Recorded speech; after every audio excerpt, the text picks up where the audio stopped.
Hello, everybody. Welcome to the show. The first show after a Seahawks regular season game for 2024, and also the first show after a Seahawks win.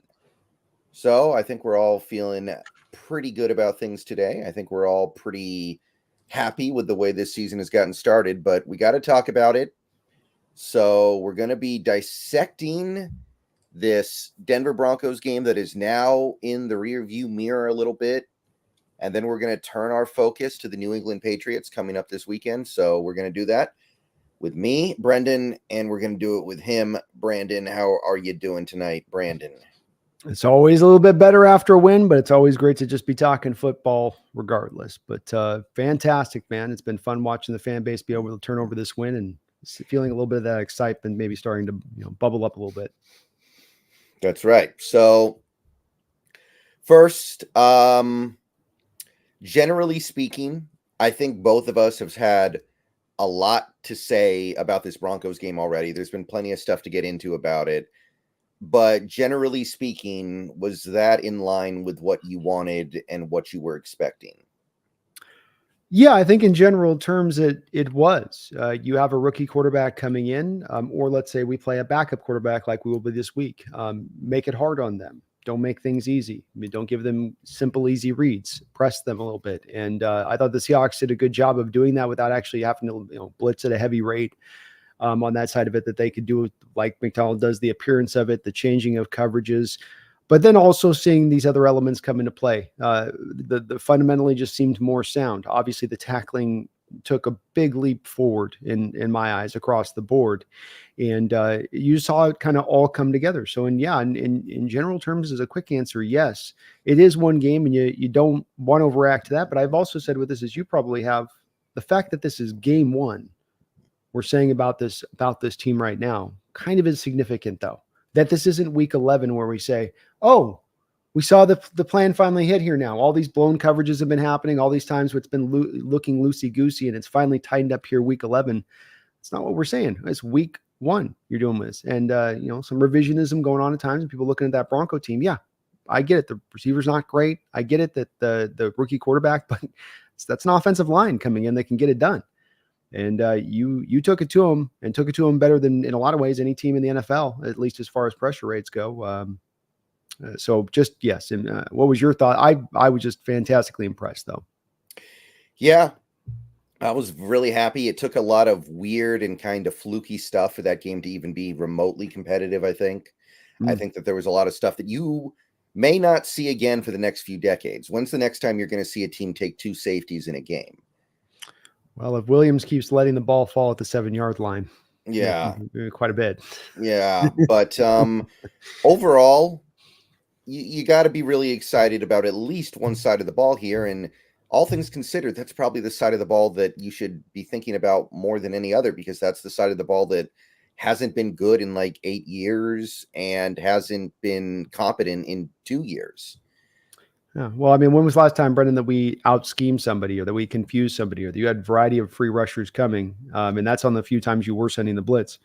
I very infrequently, and It's stark difference, is it not? Yeah. There was a tweet from, I think it was Move the Sticks, talking about how Seattle mixed up their coverages. They didn't run any one coverage scheme more than like 20% of the time, or maybe it was 25% of the time. They were throwing some cover 1, cover 3, cover 6, doing all kinds of interesting things. You saw us send the nickel corner blitz a couple times, the linebacker blitz a couple times. I think there was like one safety blitz at one point. I'm not 100% sure if I'm correct on that, but I believe there was. So there's a lot of things going on here, but I don't feel like we showed everything this week either. I feel like that at a certain point, I have a couple of Broncos people that I follow over on Twitter as well. And by the end of that game, they were kind of complaining that Seattle wasn't even really disguising it, and Bo just couldn't really do anything against it still.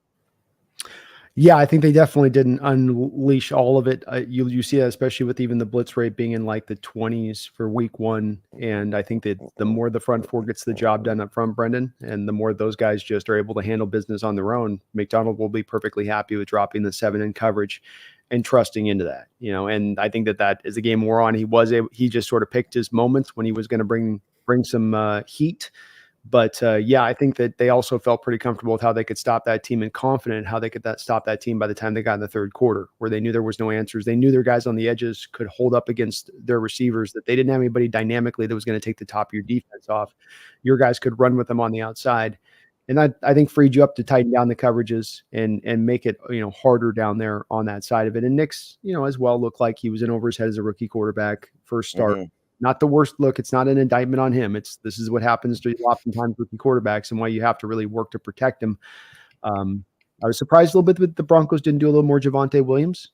I think that part in the game stood out to me as if they were, I don't know, that they just don't think he's this back, but he still looked pretty good to me to my eyes. And I know Jalil's kind of their fast scat back type, but also did a good job stopping the run on top of everything else. So a complete defensive performance. Obviously, like you said, you're not going to see another game like this. I think the defensive performance also has to be lauded, not just for how good it was, but it's on the field for all of those snaps. How many games have we watched the last few years, Brendan, where teams our defense is on the field for 70 plus snaps and they're going, okay, well, they're just wore out. They've got nothing, no more gas is left in the tank here at this point in the game. And that defense remained strong through all of those snaps out, even though they were on like that and put into so many perilous situations, from the fumbles to the interceptions to the safeties being returned back and giving them a short field on that side of it. It was really a high degree of difficulty day for this defense. Yeah, they had a lot to overcome, although they also had quite a bit going in their favor, like the fact that the Broncos offense, not really a lot going on over there that you're excited about. No receivers that are really any kind of a threat. The two receivers they have that have speed are not getting in the game, with Troy Franklin and Marvin Mims for some reason can't get in the game either. I don't know what's going on there. That one's weird. But still, I mean, that offensive line is legit. That's a good NFL offensive line. Garrett Bowles is a great left tackle. Powers and Miners are both good guards. Mm-hmm. So getting that kind of pressure against that offensive line, I take a lot away from that. Yeah, I do too, especially because it was a pressure coming from a variety of people. And it was also, if you look at it, because the blitz rate wasn't there as much really with this, it was guys working together all along that defensive line in tandem and what they were doing, because so many, it wasn't just certainly Boye Mafe pops with the 9 pressures, but all of them were generating pressures across the board. 5 quarterback hits for Leonard Williams. Byron Murphy really wasn't getting the chance because he's playing so much nose tackle and just, I don't think was having to be out there for as maybe many snaps because of the way they were, aligning. But Draymond Jones gave Garrett Bowles the toughest day that he's had at the office over the last 3 years from the left tackle position, a 20% pressure rate from Draymond Jones. And you go, boy, all of them are getting done across that line of scrimmage here throughout this game. And that's so very impressive because that's hard to accomplish and something we've been seeking kind of a little bit for years here. Right. And I also noted one thing. I made a video about this morning.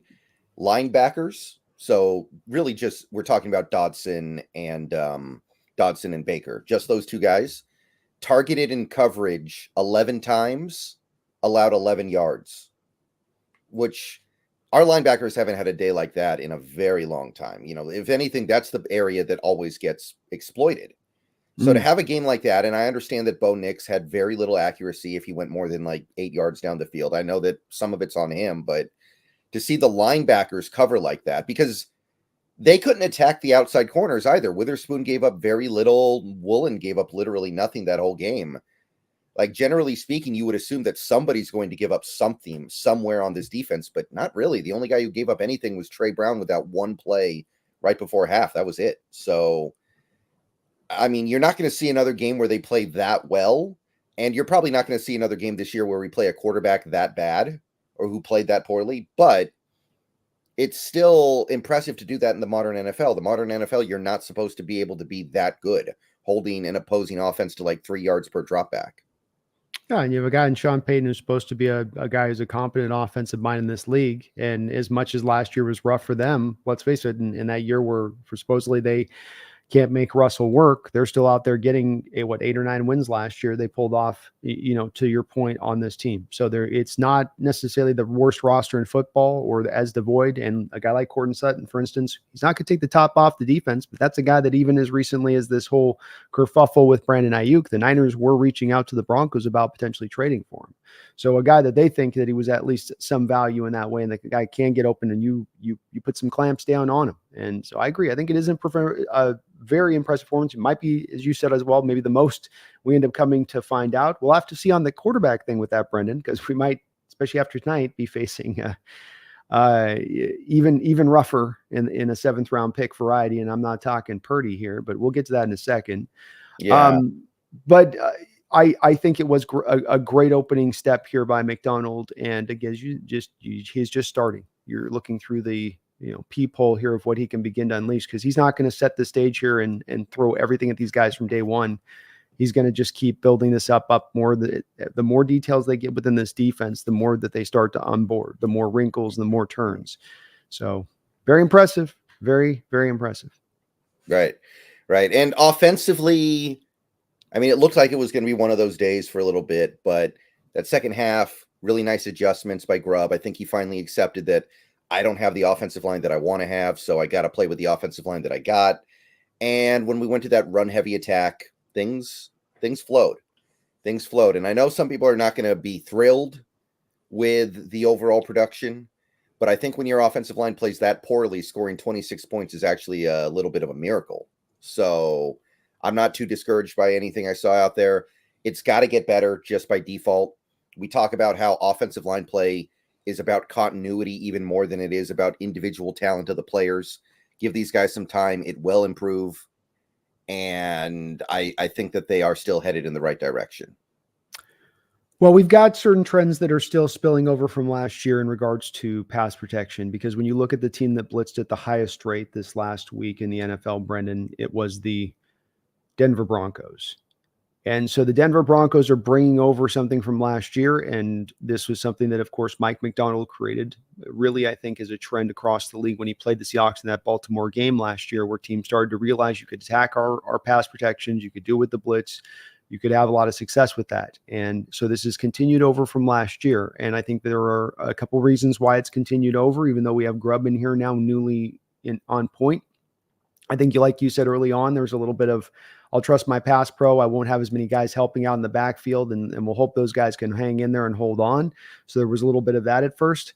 I think as well, you have made a bit of I think this is the part we have to be kind of acknowledging here at this point, Brendan, because there's some frustration from the fan base, but I think has to be an understandable point here too of this being purposeful. And what I mean by that, Brendan, is that when it comes to Lincoln Tomlinson and Bradford as your two guards, they are there because they're really good run blockers. And they both have issues as pass protectors for separate reasons. Bradford because he's raw and rough and needs to grow with time, and Lakin because he's old and he just sometimes ain't going to be able to move against those 3 techs. He's probably would be better suited, quite frankly, as a right guard at this point in his career. But that is what it is. So you're going to get the good and the bad with that at times. And that means there's going to be times they're going to be able to open up holes in the run game, and your backs are going to be able to be a real significant work off those holes. But then there's also going to be the times within that, then you're going to have the brutal moments in pass protection. And we're going to have to bake a little bit of that in until this team decides to tangibly go a different direction. Because I think you'd acknowledge, Brendan, if Haynes is in there versus Lakin Tomlinson right now, he's a better pass protector than Tomlinson right now. That would be probably pretty undoubted for what we saw from where Lakin is in that part of his game, right? Yeah, I think you would pretty much have to be. I don't think you can be much worse as a pass protector than Tomlinson is right now. I mean, Tomlinson, not only is he old, but he's a terrible scheme fit for what we're probably trying to do here. So, this is where the coaching staff needs to decide what they want to do here. And if the strategy is we're going to stick with Lakin, then you have to be willing to run the ball more. But if you want to embrace your native state, which for Ryan Grubb is passing the ball, we know he wants to pass it. He's a pass first guy. Then you need to consider making the switch. And honestly, I probably would make the switch because Lakin to me is not going to get better. He's the guy who might get worse because he is so old and he's been bad for 2 years now. I don't think there's any upside there. So I would at least consider making that switch. But if you're not going to, yeah, you're going to have to play more the way we played in that second half, where we really did embrace the rushing attack, and it worked really well overall. So we'll see what approach the team decides to make. We know that Lakin's not going to get hurt, so the decision's not going to be made for us because Lakin never gets hurt. Lakin is an Iron Man. So we're going to have to make a call there. I would personally make the switch to Haynes, but the only thing I really care about is that they make a decision that jives with the game plans that we see on Sunday, ultimately. Yeah, I'm okay with it, giving it a little more time. I mean, look, I know I'm not high on Lakin by any measure of it. I understand what they're doing with him in there, because remember with this too, is that you bring in Haynes, the other part, and this is kind of where the layers to me come into this decision, because, a bit of what you have as far as the troubles and what Denver's looking to do by blitzing at that rate last week is attack, not just simply guys that have deficiencies in pass protection, but also the fact that you have 4 new starters across that offensive line. And one thing that we know about offensive line play and good offensive line play is that it requires the cohesion and the chemistry and the time that is required for that to build up. And so day one, is that going to be there with that many guys that are all working together for the first time anew? No, it won't. It's going to look rough like we saw. And I think that that's not to be surprised. I think when it does come to Haynes, though, I do believe he's a better pass protector. I think he probably doesn't give you as a left guard what they feel they're going to be able to get from Lincoln as a run blocker. And I think that's where I come back to. I don't disagree with you on the Haynes being a guy that there's certainly maybe there's a better play, at least as far as pass protection, to a large degree there with him there. But I think that they think there's also the deficiency to that side. And I think that they're not overlooking Haynes' talent is what I'm trying to say. I think what they're doing here is making the tangible choice to put more of a dedication in that ground game and moving people off the line of scrimmage. And it may change with time with that, but I think right at the moment, that's what Grubb's leaning into. Now he has to adjust to that. And he has to adjust his protections to that. And that means, you need a little more max protect. That means some more chip blocks. That means sliding those double teams to that left guard when oftentimes you might be sliding it by often to the right guy or right over there to the right guard like you would on those typical double teams on the one tech. But I think you've got to make adjustments to it, whatever you do. And the thing with the one little more point, Brendan, we've got to start to bake in a better plans for how to deal with the blitz. I don't know if it's getting the play call in there earlier to Geno and letting him have more time to survey. I don't know if it is giving him the hot route reads that they can go to as a play call with it, but teams are now going to continue to do this. It's a wave that is washing over from the prior year, and it's going to continue to keep going until we prove we can stop it. And you saw what we did in this game, Brendan, was you had a couple points of broken coverage from this. You're able to hit a wheel route. You're able to go to the back shoulder throw to Tyler. You've got guys that can win on the outside one-on-one if you're going to blitz, because if you blitz, that's what's going to happen. You're one-on-one at that point. But we do have to find an answer to it, because I think teams are just going to keep kind of cranking this heat up, until we prove we can deal with it. And there are definitely answers out there. This isn't an impossible thing to do. Teams do it all the time. Teams deal with the blitz all the time, and they do it successfully. So it's not like this is a hard thing to figure out. You just need to have your players execute it. And I don't know. I look at that first half, and you look at a lot of the all 22 type tape.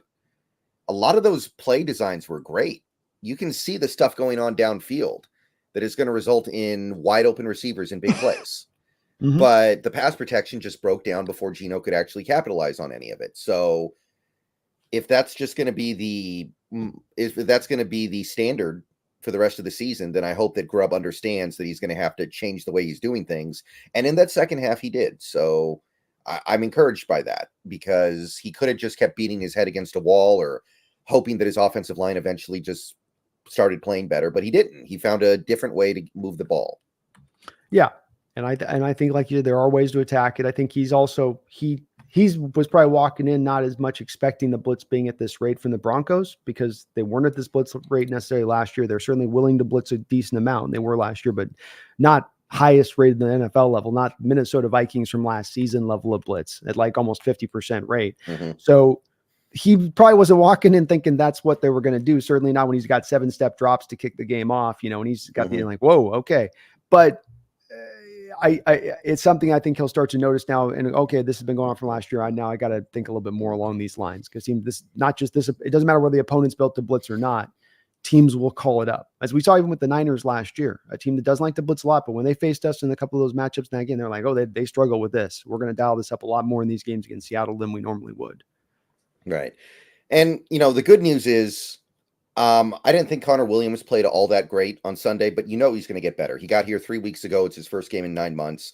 So that should be kind of baked in going forward. A big improvement from the center position, which is a big part of not just blocking, but also calling out blitzes. It's the center's job in many cases to get everybody in the right place. So I think that I think that the Connor Williams improvement is baked in. I think that we should expect Bradford to be better than he was yesterday, this week, just because you can't really be worse than that. He was an unmitigated disaster until we started running the ball. So there should be some stuff that gets better, just kind of by default. So that's great. Bradford's a project, and projects are going to take time to build. And we're getting the scaffolding in, we're getting the walls up, we're getting the flooring in. So we give him that time. The good news with him is that unlike that Lakin, you've got the upside there in that kid. Mm-hmm. And then it's just about, as you and I've talked many times with him, comes out of college, not many starts some games last year. Right. Let him have that chance to develop in this role. And then sometimes in some of these guys, the only way they're going to develop further is get him on that field and run through the rough parts of it to get to that point where they then develop into the player that they're going to become. Mm-hmm. Right. So I think that's a pretty good 20 minutes on that Broncos game. I think we said what needed to be said. It was pretty good. A lot of dumb things happened in that first half. But honestly, it's pretty impressive they found a way to win that game, even with all those stupid things. That should encourage you, because those stupid things should not happen in a vast majority of games we play this year. So it's going to be better than that down the line. We're not going to have 2 safeties and a muffed punt and interception on the second play of the game in most games we play this year. Hopefully not any of them, honestly, but You'd hope not. That was a brutal start. That was a brutal start. At least it wasn't the Rams last year. I will say that. That thing was horrendous. Mm-hmm. And, that one kind of made sense, right? Because the game was going okay until Cross and Lucas both got hurt, and then we couldn't pass protect at all. Like, that kind of made sense. This was just like, everybody's in there. What's going on here? Why is George Pickens bad? I felt like the vibes were off in that Rams game from the jump. Mm-hmm. I just felt defensively, I agree. I agree. Like, the defense had no excuse being that bad. The offense, I kind of got it. Yeah. It just felt like the vibes in that way were really just off. And this stuff was more just kind of, freakish and just weird stuff happening. I felt like where last year was like, you didn't, like Carroll said at the end of the game, I didn't have the team ready to play. And I was like, well, wait, that's the opening game of the season, and so I that was a little bit tougher for me. But this one, to me, was just freakish. Right. All right. So 1-0. You're 1-0. You won a game you're supposed to win, but you did win it. You overcame a little bit to win it. You got it done. You okay? Yeah, I just cleared my throat. Sorry. Okay, no problem. All right. So got a couple of donos here, and they both are basically about the same thing. We've got Castra Solari. Thank you for the $2. We now have a very real chance to start 3-0. And then the Real Cheese with the $5 donation, thank you, says Tua got a concussion, so first 3 weeks are a rookie and 2 backups.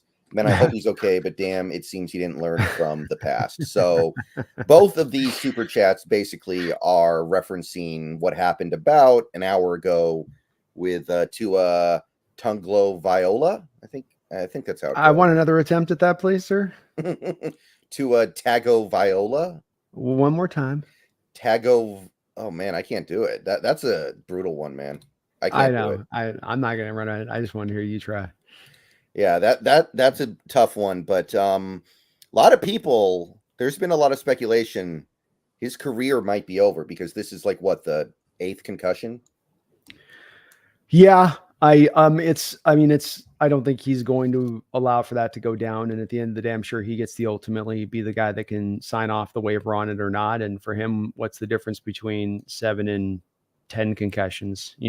Damage is probably all the same. And it is what it is. I think he's kind of made his peace with that already at some point. I will say, to what you're saying though, they're going to probably have to give it an extra amount of time for him to let this.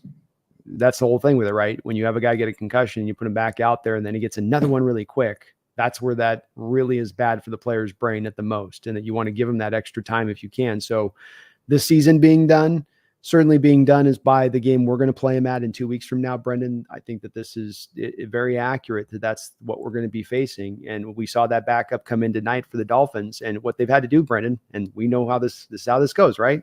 You spend your $200 million on your quarterback. You can't afford to have the $5 to $9 million backup. You can't put that on the books. You've put all of the money over to the QB. Just one of the other reasons I hate putting all that money on that quarterback position like that at times, especially when you're doing it for a guy that's not necessarily one of those quote unquote guys. And if you look nationally, Brendan, when Tua's contract came up, did you hear anybody nationally saying, don't give him the deal, don't pay him? Or did you hear to a man, you got to pay him? Well, you got to give him the deal. Well, you got to give him that contract. I mean, that's what at least I heard when you'd hear, spoken about or talked about. And one reason I don't understand it. Most people I know don't think Tua is very good. So I heard a lot of people saying don't pay him. Maybe not in the national media. Maybe I hear what you're saying there. Yeah, fans, certainly from a fan perspective and people that you will talk to, they will see it and go, I don't understand this. But then just what you would hear from national perspective. And I think it's just more of a symptom of what you get is the lazy approach to how people will talk about the quarterback position. If a guy comes up and he's on that team and he's played marginally well, then he gets the contract to them. And it's as simple as that. And to me, it's so much more of a complicated discussion that you should have at a much greater depth than just that, looking at sort of the surface sort of level of it, which is what I think you're doing with that.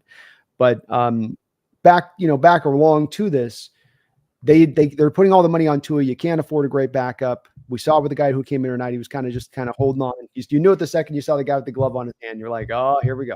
Yeah. When the backup comes in with a glove on his hand, I'm like, it's a wrap.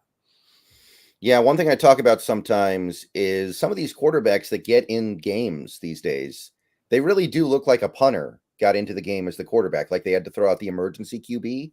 Yeah. And it looks like he's not really a quarterback. He's not comfortable back there, but he has to go out there and do it. It makes me think of like those rare occasions when you see the punter go out there. Yeah. So, I mean,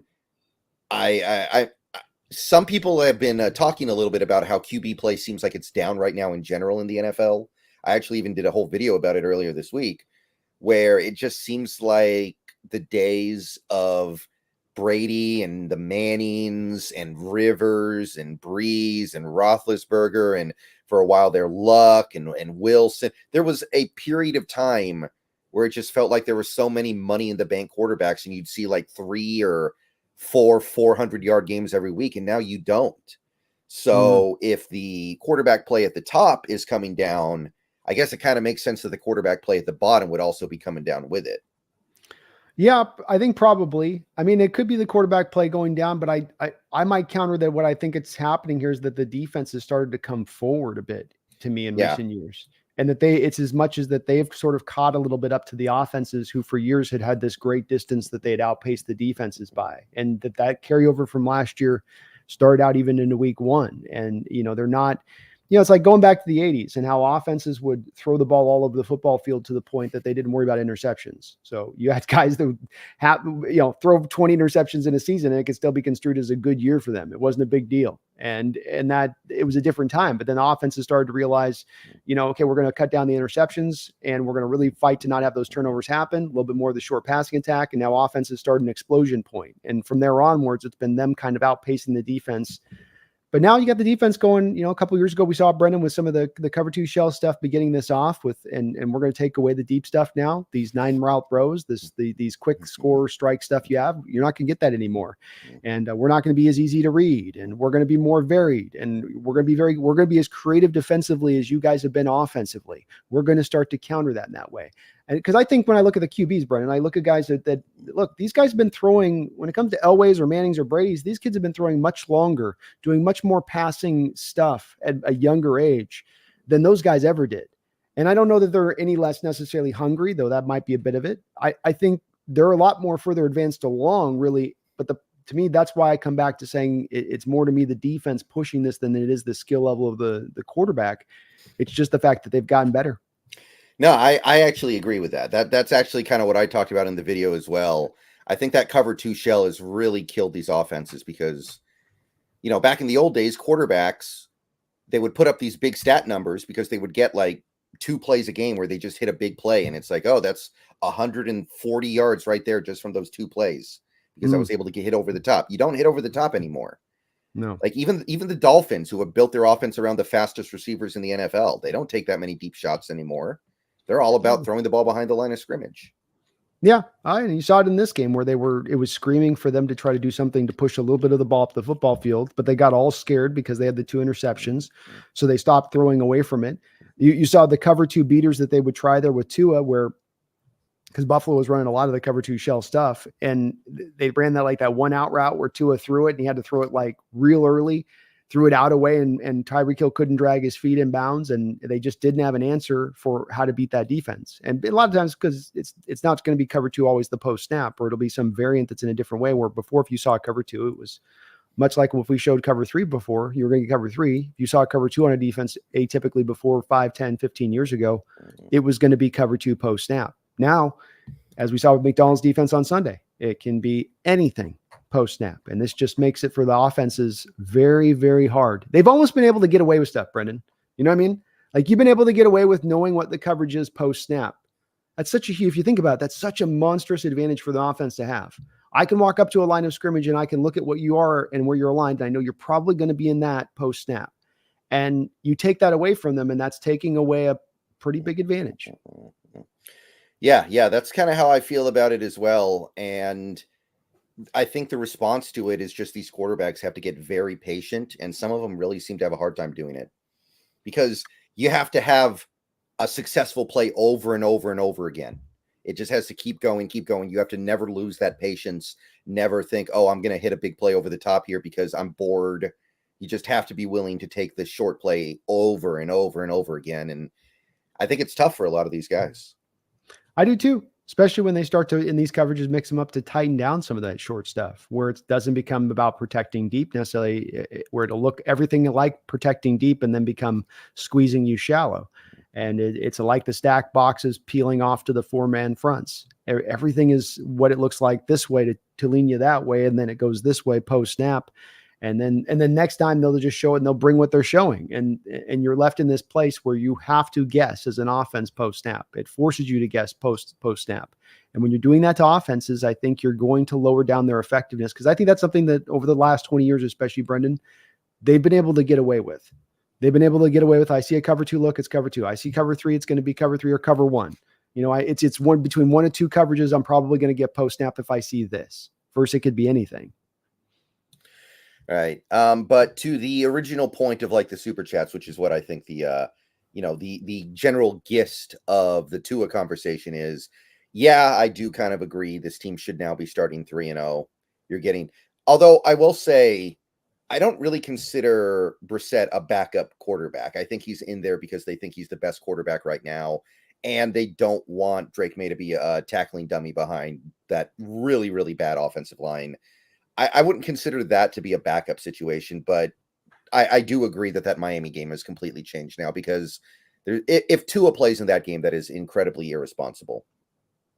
I would think it would be myself as well. There'll be pressure on here from a variety of different levels. You just signed the contract. They're expecting a winning season this year. McDaniel got his extension, but what's right we'll see how that bears out, Brendan. You know, we've been down this road with players before, and we'll see. But they also lost their guard in this game, left guard. We'll see where his health will be at in a couple of weeks from now. Their left tackle, Teron Armstead, who seems perpetually injured, was out of the lineup for a good couple of series in this game as well. So if that line is dinged up and you're looking at a backup quarterback, I think that there's definitely going to be some places to attack this Dolphin team. And as good as Tyreek Hill and his Waddle is, they are kind of two of the same a bit there in that offense. And when you're looking at Robbie Chosen out there, when you're relying on Robbie Chosen to run, it looked like an option route and make the right choice, you may be in a little bit of dark waters as an offense. I'm just saying. Odell will come and save the Dolphins in a couple weeks, hopefully, right? Odell, Hill. They need it. That offense needs just a competent receiver they can go to run a traditional route, go get open, and take off some of the burden there, because they are just a little bit too predictable to me right now with what they're doing in the pop gun offense and the ground game. Mm-hmm. Eric Michelet, thank you for the $9.99. Thoughts on Grubb's masterclass in the second half on Sunday to get the offense on track? Geno and Cannon Tyler were great, but Grubb's adjustment was really noticeable to me. Oh, yeah. Offensive linemen like to run block. I think a vast majority of offensive linemen prefer to run block. Even the ones who might be a little better at pass protecting, it's easier to run block because you're moving forward. So if your offensive line is struggling, embracing the rushing attack is not a bad idea at all. And I mean, it's an adjustment that seemed pretty obvious to me at the time, but it's an adjustment that they had to make, and they made it. And without it, I don't think we win that game. No, I don't think so either. And it was also, I think, a couple of things that you saw from Grubb in the run game that he brings that's a little bit different from our recent years run game. First, they showed, I don't know if you saw, Brendan, the heat chart for Walker in the run game here. But I saw it on PFF. It was all over the place. There was not, oh, you just went to this side of the field and you hammer this, or you just went up the middle. The line charts on it are all over the place, where you gave no defense a bead to attack Walker in the run game first and foremost. But then in watching the all-22 tape, the thing that stands out a lot of it is the timing of the blocks coming into play at times from where they're coming from, and the pulling of guys in space, pulling guys back across the formation. And the willingness to do that stood out quite a bit as well. But I expect this run game to continue to be a vital part of what we do. And Grubb's going to make it work because he is so diversified in his approach. To me, what stagnates running attacks is, not a good offensive line, obviously not a good running back, but then a scheme that just doesn't have a lot of diversity to it to be able to allow defenses to press down on what you do good versus having to play it straight across the board. Mm-hmm. Yeah, and I was looking at the PFF chart of like where they had success running the ball. Like, you can see that for all that Bradford really, really had a hard time pass protecting in that game, when they ran the ball behind him, things were going really well. You can see that when they were running the ball behind Cross, actually, I got to say this, because when we drafted Cross, he was known as a pass protector, not really known for his run blocking, but he had a great day blocking. PFF gave him an incredibly high grade, and you can see all the success we had when we ran off tackle over there. And Forsyth, too. I mean, Forsyth, this wasn't what I expected out of him when we drafted him, but he's become like a legitimately decent run blocker. And to offset his presence out there where he really can't pass protect well at all. I think there was one play where he didn't even get a hand on the pass rusher as he got around him. You can see these areas where this can work. So, yeah, I think Grubb did do a really good job in that second half. And even in that first half, you see all the great things that he's doing, where players are clearly going to be open for big plays, but the pass protection breaks down immediately. Like on the Geno touchdown run, the play where Geno ran for the touchdown, JSN was going to score a touchdown on that play. He had beaten Riley Moss. He was headed towards the pylon. If Geno had another half a second, I think Geno gets it to him and he's in. But the pass protection broke down, so Geno found another way.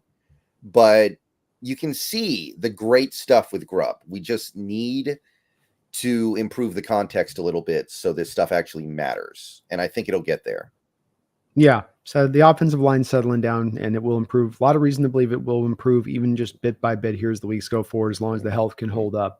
I think with that chemistry continuity aspect that will come into play a bit.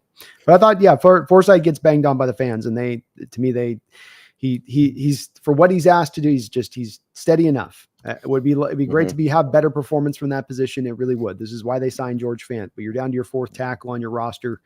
You're just at times kind of just hoping they can kind of hold the line enough. And I thought he did enough on that for what you needed him to do. So, right.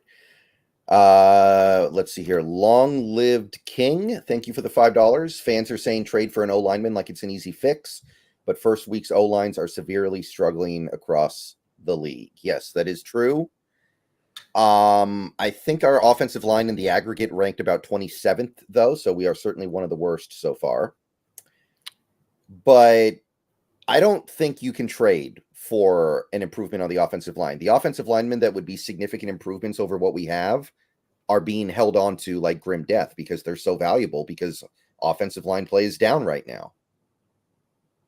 I mean, take a team like the Jets, for instance, and all of the investment they've put into their offensive line over the past couple of years, trying to turn it into a strength, and yet it's still a thing that they can't quite get right. And I do hear people when they say this is why the Connor Williams signing was so big, why we noted it so well at the time, is that is your big trade you kind of were able to make without having to make a trade, because these guys, as Brendan says, are not available on this market. They just will not be. It will take a team, if we're going to get an offensive lineman, Brendan, it's going to take a team that's a contending team that's going to be around week 8 or 9, that we probably have to throw some assets at to pull the guy in. And even that, What was the last trade deadline deal you can remember occurring for an offensive lineman? Few and far between. Dwayne Brown, actually. You'd have to there go we back go. to Dwayne Brown. Dwayne Brown would be the one. So I went through and I looked at the team. And then the thing I did, Brendan, is I started to look through the teams that might falter a bit this year, because that's what you have to do, is you have to look for the team. Okay, we'll be in that mode rather than trade deadline. Thought they were going to be good, aren't good, salvage it. Okay, maybe the Falcons, they've had a good offensive line. Maybe there's something that you can pilfer from that. As you get down the line, maybe they got mobile-based scheme that would fit to what Grubb's looking for. But they'd have to be a faltering team. And then, I don't know, Brendan. I did look a little bit, but it's kind of a fool's errand right now. There's just not a lot that stands out. Yeah, and teams tend to err on the side of, I want to keep my good players, even when they're really bad, because I think teams talk themselves into, well, we can turn it around in one off season. Teams talk themselves into, we'll get it all together this off season, and we'll make the playoffs and make a run at it with these really good pieces that we have. So if Atlanta, let's say Kirk Cousins is cooked, or at the very least he's having a bad year this year, which is realistic, right? He tore his Achilles. You usually don't have a monster year right after tearing your Achilles. Did you see that throw? Did you see the throw with him from the all-22 on a couple of those throws? Yeah. He couldn't plant his back foot. The surgically repaired deal was like, he couldn't plant, he goes back to plant. You could see him like kind of putting up on his, rather than feet in the ground, it was like up on a tippy toe thing. Mm-hmm. Like, if you're Atlanta, don't you, if somebody offers you something for your offensive line, don't you just go, no, Cousins is going to be better next year. We're going to try to go for it next year. We got Michael Penix too. I mean, we want to keep the line for Michael Penix. Yeah, I think the same thing you could say to Broncos. Yeah, go to the Broncos. Hey, how about Quinn Ewers, Broncos? No, we're not going to give it. And I think Quinn Ewers just signed an extension, so he wouldn't even be minors. Quinn Ewers, minors. So I think that this is where it gets hard to make that trade. Back to your original point, it's hard to pull these trades off. Teams aren't going to give them up. If they're going to give, it's just really hard to pull this. So we're going to have to kind of ride, I think, with more of what we've got than looked out along the league and try to grab from somewhere else. But if it is going to happen, it's not going to happen now. It's going to happen weeks down the line when there's a team that's had their heart broken on the year and they're just trying to, they're really heading into take a real heavy rebuild, basically, Brendan. Yeah, it is worth noting that the Seahawks did restructure DK Metcalf's contract this week, freeing up about $9.5 million in cap space. Now that could easily roll over into next year, so it's not like we have to do something with it, but it shows that they're aware that they could do something and they want to be prepared to do something. But I don't believe that we can speculate on a trade at this point in time. I think that the play, if there is any play, would be to sign somebody out of free agency. And honestly, the guys you get are not going to be better than what you have. Like, say what you will about Stone Forsythe. Stone Forsythe, I don't think is going to be radically worse than Jason Peters off the couch at 43 years old. Or David Bakhtiari, Bakhtiari, who would, by the way, isn't he a career left tackle? Has he ever played? Yeah, right? He's not coming to go play right tackle across the country in Seattle. Like there's no way David's going to do that. Not to mention he's got a huge injury history and you don't know if he'll remain upright. Mm-hmm. And somebody like what's the other guy's name? Oh, Glowinski. Like, is that going to be better than what you're getting out of Bradford or Tomlinson right now? I don't think so. Maybe a tiny bit better, but is it really worth like destroying the continuity you've built the last few months? I don't think so. Not when you have Haynes already sitting on the bench if you really need to go to a change. So yeah, I think you just got to let it ride out and see how it comes together. And getting some acknowledgement here of if you have 4 new offensive starters on an offensive line playing for the first time together, meaning they didn't even get to all play together in a preseason. They're playing for the first time together. And I was to say, okay, close your eyes and tell me what that would look like in week 1. I think the way that played out would be probably pretty accurate to what we think. So with that, to that degree, I think what we'd also think logically going forward is that the more time they get to play together, the better that they will be playing together, and that they're not necessarily huge, wide, gaping holes, Brennan. This isn't where we're trotting out Gabe Jackson at 35 years old who can no longer move, where you're making Damian Lewis try to play left guard when that's not really his bag, or Austin Blythe, who's, a back end NFL player in this league that you're trying to have start. That's not what you're doing here. So it's much different than where it's been in years history. I know Lakins gets a little bit of that, but I mean, even though with Lincoln, at least he has a long storied past history of starting and playing well in this league, even though recently he hasn't been playing well. So we'll see how it goes. But I think it'll be better as we go along with that time. Right. So yeah, I don't think anybody's going to come through that door and save us. I think we got to save ourselves here. Agreed. Let's see here. Eric Michelet, thank you once again for the $4.99. Is anyone else excited for Jenkins and Dodson like I am? Those guys jumped off my screen on Sunday. Yeah, Jenkins, I mean, he didn't allow any yak. I think it was like 18 yards allowed in coverage. 2 of it was yak. So when he got to the ball carrier, he took care of business and wrapped up. And even when there were missed tackles, because there were some missed tackles in this game, there was another defender right there. And you can see how this defense is all about the ball. Go to the ball, get to the ball, go to the ball and make a play there. It's not like Pete's defense, which is more about like stay in your gap, where, okay, I understand the benefit of that, but it also means that if somebody misses a tackle, there's not going to be anybody else there to take care of it. So you can see how this style of defense is really beneficial in that regard. Yeah, it's a defense that time again, well, they'll tell you feel like you got 13, 14 guys in the field, and you even feel that at moments. I mean, like take the pick that Woolen had. You know, you had 2 other guys in position there that could have made the pick on that play. But you do see it in the tackling as well. And Jenkins and Dodson were outstanding. My buddy Randall was texting me saying, "Man, did we get the equivalent at the linebacker position of Michael Bennett and Cliff Averill in these free agent signings? Is this our equivalency in what we did with bringing these guys in?" And maybe so. Maybe so, because they were all over the field. And you noted earlier, Brendan, I mean, one of the reasons you moved on and you didn't re-sign Jordan Brooks and you let Bobby go, and look at Bobby this last week, solid run game, gets dinged in Washington in pass coverage by PFF and that. And I think that's we're pretty accurate in the assessment of where his game is at right now. Team wanted to upgrade their coverage ability with these linebackers, especially. The good news with these guys is that they're very complete as players, but that is something they bring to the stage. Both is that ability to cover in space. Yeah, I'm very excited about Dodson, although I'm not excited about having to try to pay him this offseason because I think he's cashing in. I'll just put that out there. Yeah, the more I look at it, Brendan, especially if the players are going to ascend in the manner that they look like they're going to ascend this year, to me, the 3 players that we could talk about with this would be, Mafe, Cross, and Woolen. That if they ascend this year on the trajectory that they appear ascending towards, I think that they're likely to be in line for the contract extension at that point. And if that happens, I thought before you probably try to re-sign both these 2 guys. I don't know if there'll be quite the money to sign either of them at that point, quite honestly. Yeah, I'm already kind of resigning myself to the fact that we're not going to be able to re-sign them. I'm okay with that too. It's an inside linebacker. It's replaceable. Yeah. Knight looked really good in the preseason. I don't mind riding with him. I don't mind riding with a rookie. Honestly, I'm skeptical, and I've already talked about this a little bit on my channel.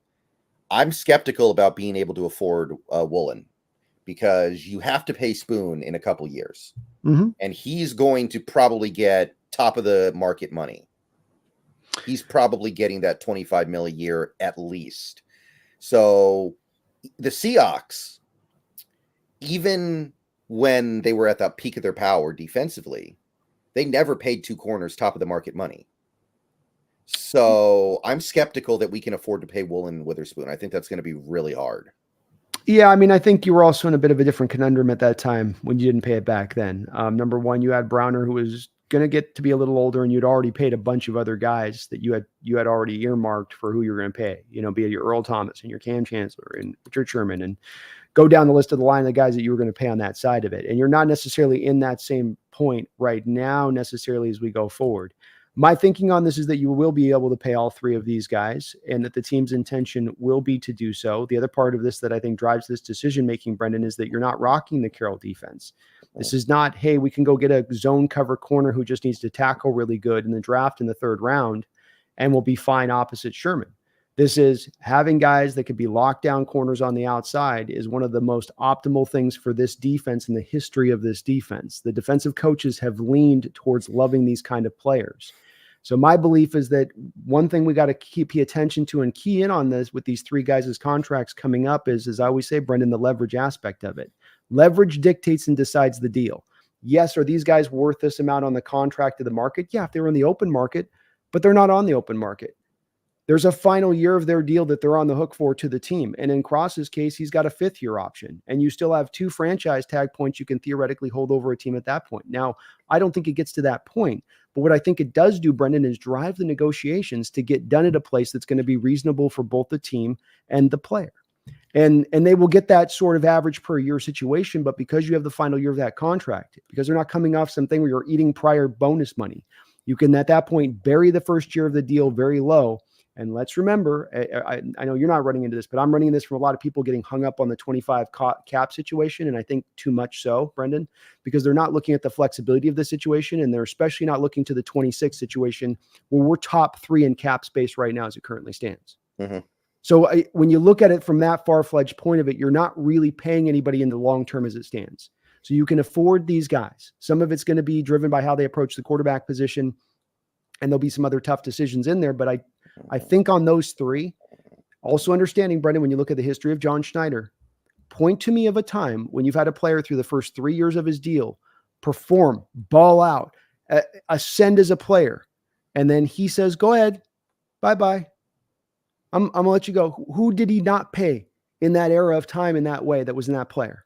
And you can go to maybe a Brandon Browner, for instance, but I'd say that's an undrafted rookie free agent you brought in. That was like a guy, kind of a UFL guy. That I'm talking guys you drafted in-house who performed at that point, who were not rewarded on that deal. Who they're like, yep, we're moving you off. I can't think of many, more often than not, they come back to paying those guys. Okung would, I guess, be the one guy, right? Okung, they never let get past his rookie deal. That would be the one example, I think. That would, but I think that there's pretty obvious the reasoning why on that one. What do you think would be the reasoning on that? Yeah. Why they probably wouldn't? Oh, yeah. It's because they had to pay all the guys. They had to let somebody go. I don't think so. I don't think that's the reason. Do you think it was his play? Do you think they didn't think he was all that? I think it was his injury history. No. He was injured every single year he was here. Now, he was able to play a lot of times and go out there and grind through, but he was always fighting through some kind of injury when he was here.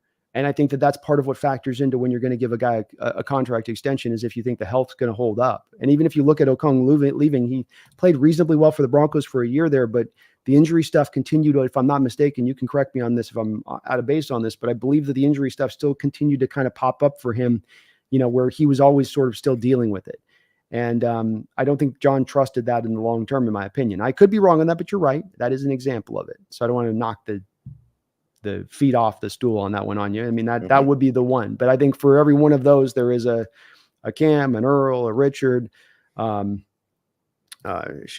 Doug to, hell, just you can kind of go through the list. If you perform well in that rookie deal, if you really rose up and did your part in the way these guys were projecting them to do, I think that they get rewarded. And I think that you structure the contracts in a way where you can make it work. Yeah. Well, like I said, I've been thinking about this a lot lately because we're not far away from this being a real thing. Mm-hmm. So Andrew Thomas of the Giants last offseason, so a little more than a year ago, was in the same position that Cross is likely going to be in the offseason, because I'm assuming, by the way, that Cross has a really good year this year. I'm assuming that he plays at a really good level. Let's operate like that. If he doesn't, then we don't have to extend him at all. We just play him the 4th year and you're like, go earn it, right? If he doesn't have a good year, then who cares? But Andrew Thomas was in the same position. He was still staring down the barrel of the 4th year of his rookie deal and the 5th year option and 2 franchise tags. And he got $23.5 million from the Giants. Yeah. So 2 off seasons later, Cross in that position, what does he get? Does he get at 20? What are you talking here? 26? Probably 26. But remember this one thing, back to your point on that. What was not then Trent Williams up around 28 to 30 million when he was signing that 23.5? Like, he could come, this is that leverage thing I talk about where theoretically Andrew Thomas comes back to the Giants there and he says, well, hey, I'm at that level. I'm at that level. I'm the next guy up. We see this with quarterbacks all the time. Do we not, Brendan? Where you're the next guy up. So you're going to get paid that, if Trent's at 28 to 30, then I'm a 31, but no, he got the 23.5. Yeah. Why? Because the Giants had that leverage in the deal. They had that 2 years of control over the top of him. And that's going to refine out so yeah, you're right. 25, 26. And again, it's more of a cost, but again, the cap's also higher. So from a percentage basis standpoint, is it the same to the point of the percentage of what the Giants paid to him on the cap for this year? Yeah, probably. I came out to somewhere about collectively on the first year of the cap hit for the three of them, you're at about like 30 to 35 million. You could lower it down into that area of things for those three guys on the market setting deals you're thinking about right now with Cross and applying to Woolen. If you want to apply to those three guys, and I believe that you can create that space. You've not jumped into this void year deal that you just did with DK is the first time that you've done that. Part of what I think they do with this DK deal is frankly to have the money that they're just kind of injecting into next year's cap to make sure they can get all these deals done. But that's where I think that you can make that happen. That's not you having to perform some insane cap economic Saints type stuff, Brendan. You don't have to go down to New Orleans to make this happen. I don't think it can be done. The thing to consider on this is how you have these guys and structure them up in that first year of that deal to really lower down that first year and then keep even the deal as you go through. Okay. To get into 26 and 27 where we don't have any future commitment currently, really, where there's nothing that we're really on the hook for. Yeah. I don't doubt that it can be done. Right. I mean, look at the Niners. They've kept everybody. So it can be done. The question is, are we going to be willing to do it? And I would like to. I like these players a lot, but at the same time, this Niners team that they've kept basically everybody on, except for, I guess, what's the defensive tackle they traded to Indy? Buckner? Yes. Yeah, Buckner. I guess Buckner's the one guy they didn't keep. Armstead. Oh, yeah, Armstead as well. But they kept so many guys. They kept, especially offensively, they kept pretty much everybody. Yeah. That's a core that has made the NFC title game 4 times and made the Super Bowl twice. So this Seahawks team is going to have to show that they're worth having everybody be kept. And I hope that probably means you need to at least have some modicum of success this year. And I think they will. I want to be clear, especially after that first game, I'm feeling pretty good about it. But I think it's going to be a little harder to justify overextending yourself for a team that either goes one and done or doesn't make the playoffs every year. So hopefully the team is able to justify doing something like that because I would certainly support it. I'd like to see success, but at the same point in time, if these three guys just excel where maybe some other guys aren't as much on the team, I don't want to not give them a contract extension because other parts of the team aren't holding up their end of the bargain. And I think that these guys are guys that are playing, not only are they excelling on these rookie contracts, they're playing at prime positions, edge, left tackle, shut down travel corner, who has fluidity and fluency in playing both zone and man coverage concepts. I think that these are things that are prime positions to want to keep and retain anyway, beyond just the fact that they've earned the contract, you develop the players. To me, it just speaks to the fact that this is what you want. And again, if this was a bit of the Carroll's thing with Woolen, if this was back to that defense and you're going to rock Woolen in zone like we saw last year, Brendan, right?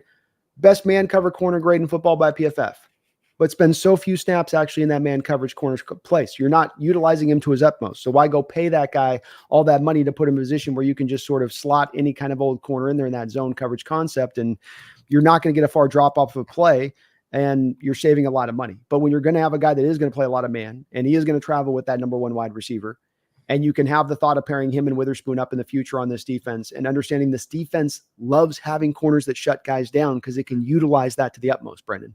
That's the thing with this. It loves those corners because now it frees up me to be able to really bring a house and to stack those boxes and to trust you in space on that receiver and know you're not going to give up the big play.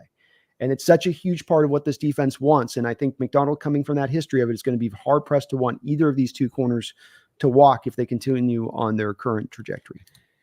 Yeah, I feel like Cross is the guy you have to keep no matter what. If he plays well this year, of course. I feel like Cross is the take care of him as soon as possible. Get him. Maybe you can even get it down to like 25 mil a year. If you can do that, get that done immediately. Slam dunk.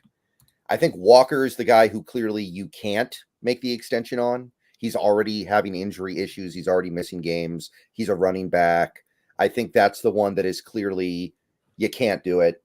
And it's the other two that I'm not so sure about. I could see them having to make a tough decision where one guy gets kept and the other guy doesn't. I could definitely see that.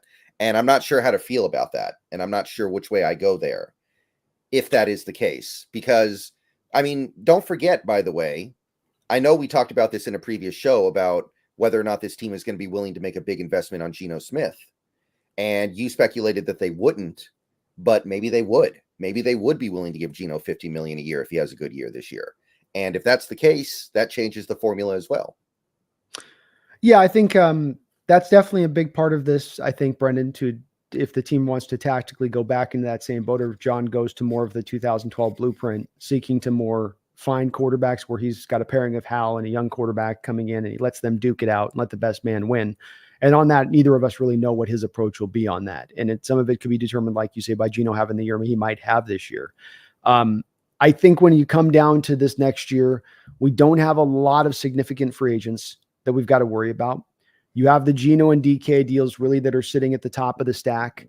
The good news in on that, though, and why you didn't redo the Geno deal is that on both of those two deals, when you redo their deals, you're going to be able to lower down their cap hit on the first year of those deals versus where they are right now on the 2025 books, right? The 2025 books have them here. You'll be able to bring them down there, though they're getting their future extension money down the line. Thus, you then having more money to pay these three guys we're talking about, Brendan. I agree with you on the point of Walker. He does become the odd man out on this. Even beyond, I think, just the injury thing, I think it just becomes, it's not smart to pay running backs. I don't want to pay running backs. And I like John's process of, hey, I'll invest in second round. I'll invest in these really prime guys.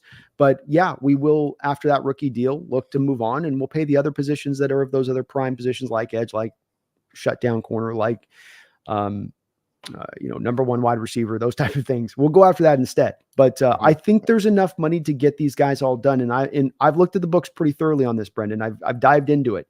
When you look at the Niners, for instance, on what they have none of that flexibility. They've strapped themselves in. There's no ability even at times to post June 1st guys to create cap from the Niners perspective of this.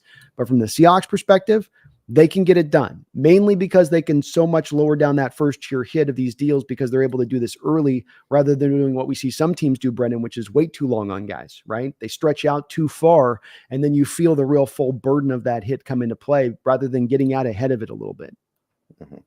Yeah. Also, I think it's worth noting that with the restructure on Metcalf's contract, it is now much more likely that he gets extended next offseason because the cap hit next year is massive now. And the dead money hit if you move off of him is really big too. So I think that move is going to create urgency to get the extension done with Metcalf. So I don't think he's going anywhere. I'll put it to you that way.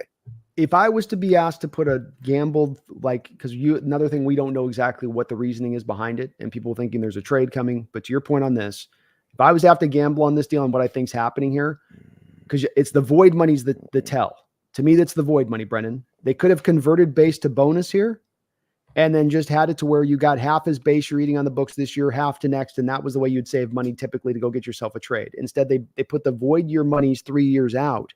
And what I think they're doing is they're creating the cash point for next year that they can roll over so that when you get the DK deal done, you come to DK and he does like what he did last time. Because remember last time on the other deal, AJ Brown signed his deal at $25 million per year. DK came in at 23.5. Right. But what you can do on that is you give them more bonus money on the front then. So that's the way you come to that place where you lower down the overall hit on the cap. You get the bonus money to the player. Right now with DK, with you converting this, you get $11 million in his pocket, I think, or something instantaneously. Right. So I agree with you. There's more to me of the signs of this being one that is used. I think even maybe having the parameters in place with DK where you say, look, you get through this year healthy. We don't want to do it right now and set that precedent. We're going to want to sign you that deal. And then bingo, bango, he gets through the year, has a great year, and you get that deal done at that point.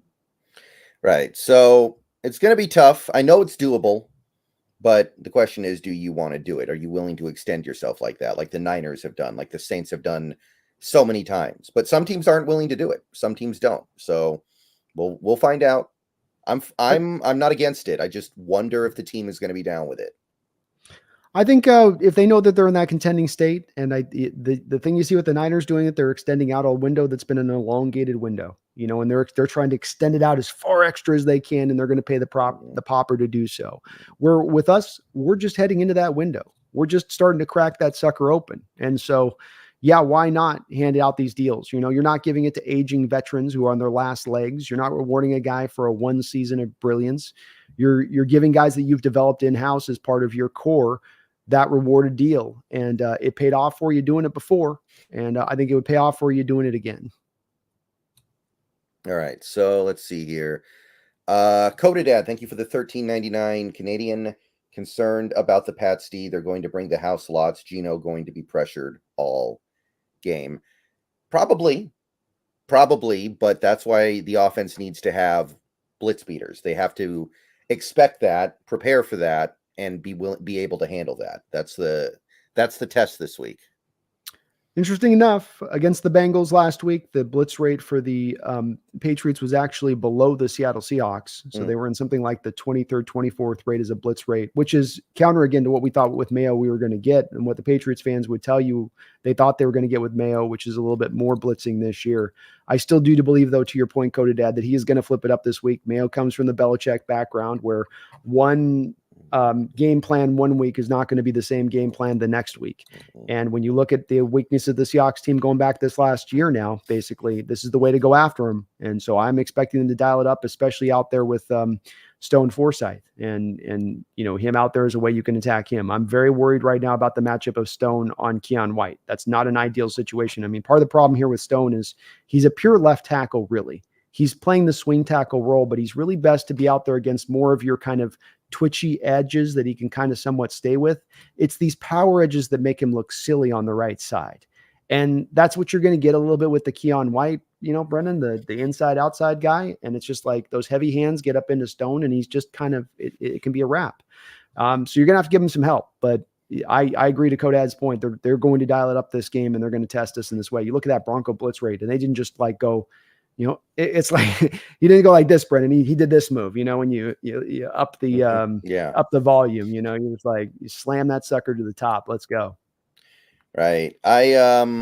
You just have to be willing to prepare for it. And some people noted that it seems like Walker's pass protection is starting to improve. He had a nice blitz pickup on the Geno touchdown run, actually. So if that's what it has to be, that's what it has to be. Now, by the way, not super optimistic about Walker playing in this game right now. He did not practice again today. Also, probably not looking at George Fant. So Forsythe will have to get it done on that front. Absolutely. Yeah. And Nwosu we already knows out, but that was expected going back a couple weeks now. So I'm looking at, so to talk about this Patriots game a little bit, which is the point of the stream. Yeah, but thinking about that Patriots defense, they're missing a lot. Like they've got a lot going on there that's wrong. They don't have Barmore. He might not play this year, which is a big loss. He might have been their best player. They don't have Marte Mapu, I believe his name is, and he was probably going to be a starter for them this year. They're missing some other pieces on that defensive line. They've actually got quite a few injuries going on that defense. So there should be some stuff that you can take advantage of. Let me try to get a full list here because I had the full list earlier. And I've forgotten some of the names there because I don't watch a lot of Patriots games. But that is a defense that is really behind the eight ball in terms of their talent. They've got Christian Gonzalez and not necessarily a lot else. Well, I think they've got some pretty good players. I like some of the guys they have on defense. You're right about the injury situation. Joshua Untz, Deatrice Weiss, Anthony Jennings, Jabril Peppers, Kyle Duggar, they're all in a questionable state now. Armin Watts is on IR. Sione Takitaki's on IR. Yeah. So they're beat up a little bit, but I would say that I mentioned, I think Keon White's on the rise. That's a guy that we scouted heavily coming out of the draft and a guy that was at Georgia Tech. Their coaches said, is a guy we played on the outside at like that sub 300 pounds. We've seen a lot of these guys, Brendan. They're 300 pounds and they got them playing off the edge. It's like it kind of works in college, but that's an inside guy at the next level. And you didn't get to see how productive he can be as a kind of an inside-outside guy. And they use him in that way fluidly. But Jawan Bentley is a good, solid linebacker for them. Tavai, another linebacker for them, can run around. Now, Unch he was out last week, I think he played like 15 snaps, but he's got a problem. He's working through, he's got one of those things where he might play, but he's not going to be at his full effectiveness. But in Peppers and Duggar, they do have a couple of good safeties out there. And when you pair that with Gonzalez on the back end, Jonathan Jones, even a guy that's a little bit like kind of Tyler Lockett for them in the secondary, where he's played like 9 years for this team, but he's actually had a solid year last year, had a solid opening game in week 1 against that Cincinnati team. And so, you in a lot of ways, Brendan, or maybe kind of like Denver last week, you're looking to attack their third cornerback between those three guys. But I don't know. I looked at it and thought they are beat up, but there is some talent on this defense. Yeah, they've got some things going for themselves, but they're definitely not where they want to be right now. Is Barmore their best player on defense, you think? Do you think that's fair? I mean, it depends on if we're talking about last year or where they're at right now this year. I mean, Gonzalez will be their best player probably this year, but he was injured last year, of course. And then, last year, I mean, I might even go with a guy like a Duggar guy or whatever over. He's really good for them. Don't get me wrong. It's a huge loss for them, and he's got blood clots. He might not ever play again. But Right. I would probably go to a couple of those other guys even over him. Yeah. And, that being said, thinking about this game, you think about that Denver game and you want to run the ball a lot in this game, right? Because it doesn't seem like the line's ready to pass protect the way they need to, but you're not going to have your top running back. You do wonder if Charbonnet, McIntosh, and I guess Helani are up to the challenge of really carrying the load for the Seahawks for a game. Do you think that it can be done without your top running back? It's going to be a challenge right now with the way things are going on the offensive line, because something that still stands out that's an unfortunate trend that we saw from last season when it came to the running game is that we had a good running game in this game, Brendan. We had a lot of early penetration in the backfield against the running backs. And I think that Charbonnet is a good back, but I think he strikes me more as I watch him as a back that needs the blocking up front to be there for him. He needs you to give him a little bit of space. It's not that he can't break a tackle or get away, and it's just that he's not like Walker where, he's going to break that tackle where you think he's dead to rights. It's not going to happen. He's going to be dead to rights. And so the offensive line seems to be right now, even in a run blocking play where you might have four guys doing their job right, and the 1/5 guy is going to blow it and allow that early penetration. That back's got to get it done to get up to the spot where the hole has been created with the other four guys. And with these guys, I'm not sure if it's going to be at that spot. But you got to try, and you got to stay committed to this, because that was the best thing you did last week. And you've got to help this offensive line as much as you can by not being one-dimensional. And making the defense have to play it legitimate. So, it may be a bit of a grind game in that way. When I look at the keys in this game from an offensive perspective, Brendan, I think it's one where, unfortunately, it's going to be a little bit like last week to a degree you're going a little conservative to me in the approach. You really want to put at the head of this, Brendan, with as good as the defense is playing, to protect the ball a little bit. So maybe not be as aggressive with that, unfortunately. And that's going to be a bit of a challenge when, you're going to get those blitz looks at times, and you're going to want to attack those one-on-one matchups deep down the field. And I'm not against that, but I think that it's very important in this game, and looking at last week and seeing if this defense gives you another performance this week against the Jacoby Brissett. And we'll get to that side of the ball in a second, Brendan. But I think you got to look at this a little bit through this offensive lens walking into this, which is if they are able and capable of putting that defensive performance up once again this next week against this, let's call it stifled New England offense, or a little bit under talented offense, I think you got to walk into that making sure you're protecting the ball and not getting wild with it. Maybe not as much of the 7-step drops here and stuff, staying that committed to the run like you just talked about. Yeah. I think that's probably the way you win this game. I think you go to the short passing attack, and I hope that we have the ability to do that, and I hope we have the ability to make it work. I mean, I do like Charbonnet, but I've said this before, I'll say it again. I feel like his best skill is as a third down back. I feel like his receiving skills and his pass blocking skills are the best thing about him. So I don't really look at him as somebody who I want to give 25 carries in a game. I know it worked well for him in college in that Chip Kelly offense, but in the NFL, I look at him a little bit differently than a lot of people, I think. So I don't know if we're going to have that workhorse back in this game. So I think we're going to have to open it up a little bit with Geno, but we're going to have to open it up in the right way as long as this offensive line continues to play the way that it does. Yeah, I think that's accurate. I mean, look at last week and you see how Walker's running, Brennan, versus Charbonnet dealing with the same run blocking lineup in front of him. And it's pretty wide difference of production and what each was bringing. I don't think Charbonnet had a lot of holes to run through, but that's kind of just to the point of it. It's like, the line's not necessarily always going to give you those holes on this stuff. So there's times you got to make it happen. This is, to your point, then go back to, work the different backs in there, or at least work the two backs in there between McIntosh and Charbonnet, because they do have a bit of a different skill set in what they bring. And so just, at least keeping the Patriots out from locking in. How about this as well? Let's commit to doing like 4 fly sweeps to Laviska Shenault this week. No Walker. You want to attack maybe some of the edges of this defense. I think this Patriot team rallies to the ball really well. They're very well coached in that way. They can be a little bit over aggressive at times. So misdirection back to the fly sweep, have them flow one way, come back to the fly sweep the other way. commit to running it 4 times. We didn't really go to Laviska this last game. This would be a game that I would look to try to manufacture those touches into Laviska on this one, especially on those blitz points where, you've got him. And I know with Laviska it comes out, it's a big tell that you're going to run and this is why maybe you got to give him some more snaps this week if that's the case, just in the name of knowing we're going to get him 7 or 8 touches in this game, because we got to manufacture a little bit of stuff offensively here until we can find our footing on this line. Right? You got to anticipate that a little bit here. You can't just go, it's a 1 week issue. You got to go, look, no, this is a carryover from last year. We're getting by. We have injured guys. Like, we got young guys trying to find their footing. Let's anticipate this problem in advance. Let's not react to it and going, oh, our offensive line isn't, holding. So this is a way I think you can do that, Brendan, but it takes obviously a purposeful approach in doing so. Yeah, that's what frustrated me about that Denver game. It did kind of feel like that was the approach. It felt like Grubb was really surprised that his offensive line had those problems. And I understand they looked so bad. You never really think your offensive line is going to be that bad. I get that. But it seemed like there was some expectation that he had, the offensive line that he had at Washington that won awards for being the best in the country. To your point, there's a couple things from this. Number one, we've seen Geno a little tight to start games. Love Geno. That opening series with Geno, let's get him rolling in space, quick little pop throw on a flat route to the tight end or something. Get him a couple easy throws. Let's not start him out with 7-step drops where he's going to wing it down the field. I know he's capable of doing it, but he can sometimes in some of these games. Remember that he's had a couple games. I feel like he's thrown a couple of these balls where you go, whew.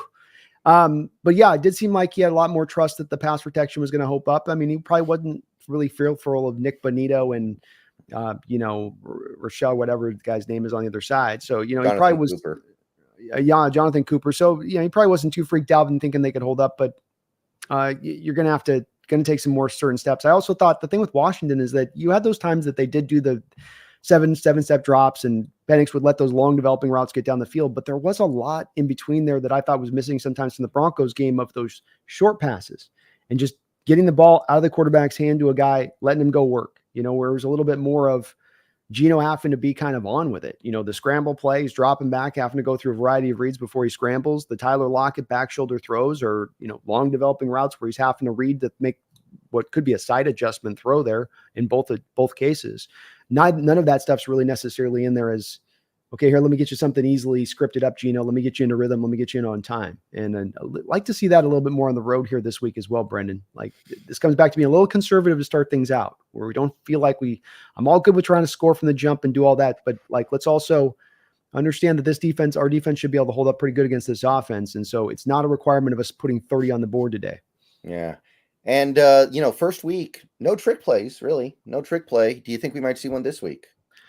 My feeling on this is that there was no trick plays because of the fact your pass protection wasn't holding up. Trick plays tend to be long developing. Even a flea flicker is a long developing play. And so if your pass protection is not giving you any time to do it, you can't have any confidence in to call it. So yes, I do think we're going to see it sooner than later.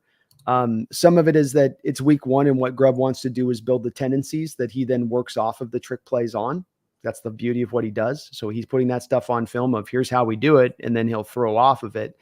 But you've got to have the pass protection hold up on most of the trick plays to make it work. Mm-hmm.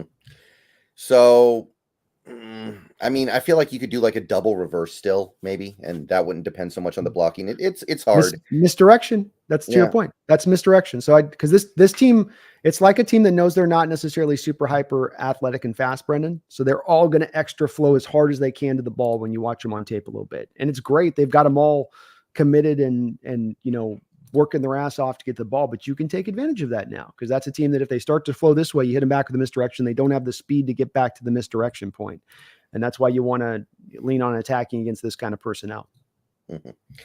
Let's see here. Quality over quantity. Thank you for the $1.99. My 2 favorite Seahawks YouTubers. Thanks for consistency. Thank you, quality over quantity. Appreciate that, especially with the username. Absolutely. Thank you. Haven't seen that one before. That's a pretty good one. Yeah, that's a good one. I like that. All right. So we basically talked through the Patriots defense versus the Seahawks offense. I'm a little bit concerned with no Walker, probably no Walker, and still no Fant. I'm a little bit concerned with the way it could go, but ultimately I think they find a way to get it done. They've got enough playmakers on that offense, and they showed a willingness to adapt to the personnel they have in that second half of the Denver game. So I think at the end of the day, it'll be okay. The side of the ball that needs to be a lot better than okay in this game would be one other note. Oh, don't let Keon White beat you in this game. Josh Owens, who's their really other real good, competent pass rusher, is obviously not 100%. Matt Judon was traded to the Falcons prior to the season. Sorry to interrupt you on that, but I just think this is the real key point I want to make sure we hammer with is let's not leave Stone out there singled up, because they're going to target Stone. They're not going to set Keon White over there on Cross's side. Another thing you can anticipate walking this game from a Grubb standpoint is that Keon White's going to be lined up right over the top of Stone probably a lot of this day. Get him the chip blocks, get him some help, have it built into the game plan. Yeah, I can definitely get behind that. I mean, it's the same kind of thing that we said how many times in the Pete Carroll era. Don't let Aaron Donald beat you. Don't let this guy beat you. Don't let DeForest Buckner beat you. And most of the time, they kind of did. So this time, do things a little bit differently. And get JSN into the role here too, because he should be a guy with some good matchups in this game with Jonathan Jones on the outside, Gonzalez following DK. JSN should have some openings. I agree with that. So flipping things over to the other side, Seahawks defense versus the Patriots offense. This is the side of the ball that needs to be the main motor behind the win, I think, because they're getting another fairly favorable matchup in the Patriots offense that really didn't do much against the Bengals. I think Jacoby Brissett threw for like 120 yards. They ran the ball well. They got it done. But this is an offense that you should be able to excel against, kind of the same way you did against the Broncos. Yeah, I might even offer you've got even more stuff to attack than you did with the Broncos, because you have a team that doesn't have much on the outside to challenge you. Jalen Polk is definitely, I think, going to be a good player for them, but it's still a bit of a question mark out there if they've got a lot to challenge you. And then from a pass protection standpoint, I think Denver's a probably night and day different unit as far as in pass protection than this New England unit. You got Layden Robinson out there starting for your right guard, who's questionable, by the way, with an injury. They've got a bit of a revolving door bit there with left tackle between two guys and who's going to play and who's not going to play. Cole Strange is out, that kid that they drafted a couple of years ago. I don't know what's going on with him. You look at that line and it's very susceptible. And even last week, you saw so much of their offense, Brendan, was not trying to push the ball down the field, was not trying to do those 7-step drops we were just talking about with our Seahawks offense. And yet Brissett was just getting hammered a lot. I watched the game and he was getting beat up a good amount. Now, I will say too, Brendan, the Bengal offensive line, the Bengal defensive front four, because they're a front four, they're really kind of just interested in rushing the passer. You know what I mean? Like they especially Hendrickson at this point with the 17 sacks last year, like he's doing that. I'm going to run around the edge thing. And I'm just, kind of will work for them, but it's also like, they're not as sound defensively in the way they ran that, but they were still hitting him a bunch and causing a lot of mayhem to him. But, I think it all starts here defensively for us, Brendan, or not defensively, offensively here, defensively going after them is stopping the run. Get this into Jacoby's hands. Make him beat you. Make you come out of this game going, man, Jacoby Brissett beat us. And I think you go, well, if he throws some dimes across the field and pulls it, you go, okay, hey, who could see that coming? But don't let them have Ramondre just go nutty on you. Yeah, I think Ramondre had like 100 yards after contact against the Bengals or something. He had a really nice day. Yeah. So that is definitely the concern here. And they've got Antonio Gibson as well. He's a pretty good running back. Had a nice little career in Washington before he made his way to New England. So, yeah, I am definitely thinking about that rushing attack in New England. By the way, no Kendrick Bourne either. And say what you will, make whatever jokes you want. He would probably be one of the best receivers on this team if he was healthy. Yeah, he's functional for them. And that's where you can right now, when you talk about your corners on the outside, how you stop the running game. One thing we did last week, I'd love to see, Brendan, it just warms my heart to see, because something you and I've talked about is maybe an adjustment our defense could make over the last couple of years with Carroll when we transitioned to the 4-man fronts is what if we brought back down some of the Sam linebacker stuff? What if we brought back down the 5-man front stuff a little bit? And what do you have Seattle do last week is they rock out the pure 3-4 stuff at a high round of the snaps. And what is the 3-4? It's giving you a 5-man front on the defensive line. It gives you a natural built-in advantage a bit by the number of personnel you have on the defensive line to stop the run, to deal with the run in all the ways the runs wants to. You want to go to the edges on us? We've got 5 wide split. We can squish down on this as well. And so I love that going up against these teams that are like passingly challenged. And this is that making it hard on thing, because that 3, now you just keep that 3-4 defense on the field for a long period of time, and you're going to just squish up that running game. You're going to force Brissett to have to throw, and now you got him. Whereas the Bengals last week, for instance, Brendan, on the other side of this, all they're running is that 4-man front. So we can keep running you. We can keep running you, and we can hit our duo blocks and stuff, and we can spread you out and stuff, especially when we catch you guys like Hendrickson just wanting to rush the passer and not play the run. And bam, we got you in the running game. So I think that's a place that we have a little bit of a better way to stop them than Cincinnati did. But that's where it begins. You've got to not let them off the hook easy in this game by letting Ramondre run, because he's really their only real, I don't know how to term it, Brendan, sub difference maker, quasi difference maker. Yeah, like a real genuine playmaker of any kind, I feel like, on that offense. Yeah. Like, who is their number 1 receiver right now? It's not Polk yet, is it? I think it's got to be Polk when I looked at it. Really? Man, that's rough. That's rough. And I like Polk. Not saying anything bad about Polk, but no, he's good. He'll get there. He'll get there. He's just really young. I like their approach with what they did in getting him and Javon Baker to pair with May long term, because you're going to be able to build that chemistry with all those guys. But you caught him young right now. The place where really I think the danger comes in is the tight ends. So let's unpack this a little bit. We have in Alex Van Pelt the background coming from the Browns, and they have Hunter Henry out there with Austin Hooper as your 2 tight ends. So you will run your 3-4 sets. The Patriots will counter this with a lot of 12 personnel and with the 2 tight ends out there. So how you defend, that's going to be a big part of this as well. Those are 2 guys as tight ends that are both in Hooper. He's not as much of the run blocker, but he can still pass catch. And Hunter, you get more of a complete inline guy who can do a bit of it all. But that's also how they're going to come at you a bit, is they'll go big and heavy. You got to counter back big and heavy, which we've got. We've got those personnel packages. They call it the Durango package, I guess, Brendan. That's the name. It's like the inverse cheetah. It's the inverse NASCAR. And so I'm hyped to see how they're going to combat that a little bit, but that also makes it tough because it's a lot of that play action with Jacoby, and then come out there to the 5-yard flat route to the tight end, or the stop route to the tight end that's where they're going to try to, they know what they are. Watching them last week, Brendan, this Patriot offense with Brissett, they know they can't really try to do much pushing down the ball. So it's going to be a lot of them just trying to really, much like Denver did last week. It's kind of good preparation. It's going to be a lot of just trying to dink and dunk you. Yeah, and by the way, I really don't think they're going to have Sidney Sowell in this game, who is their starting left guard. And I think Jake Andrews is out for the whole year, so they're not going to have him. And left tackle, Vidarian Lowe might be back, might not be back.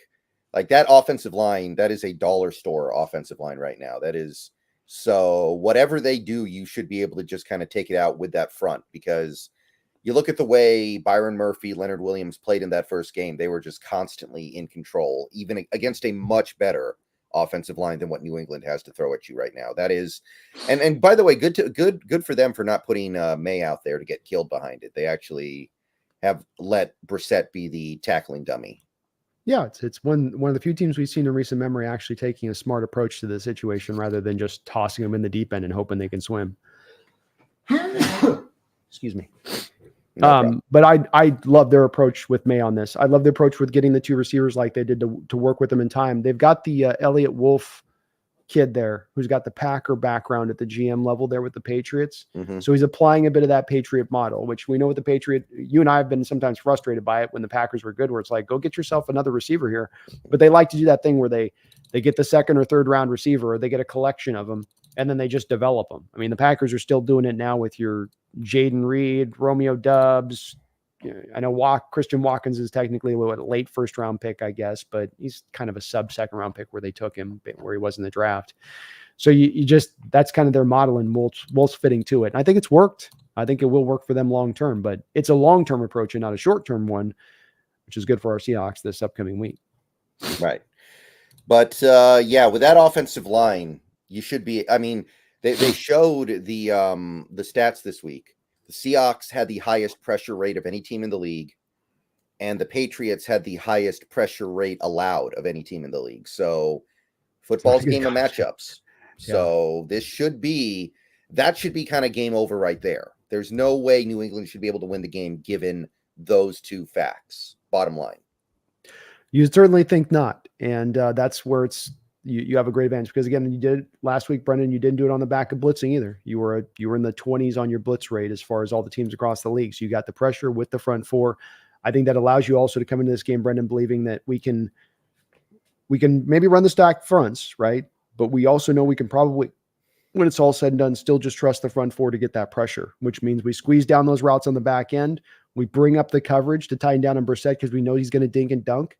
So then you force him to beat you down the field, pushing the ball down the field. You force their skill position players on the outside that are maybe not as dynamic and can't beat your guys one-on-one. You can trust a Tariq Woolen against a Jalen Polk or Devin Witherspoon against whoever they're going to throw him out there against. And he's got that matchup. I don't care if it's 50 yards down the field. He'll be tight.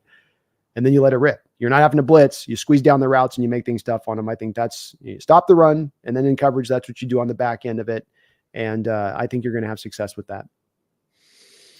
Yeah. I just don't see how that matchup doesn't work out really well for us. I just don't. I mean, the front line alone should be able to just live in that backfield against. I think that by the end of the year, we might be saying that New England's offensive line is the worst in the league. There's nothing there because remember, Jake Andrews is supposedly out for the whole year. He's not coming back. Yeah.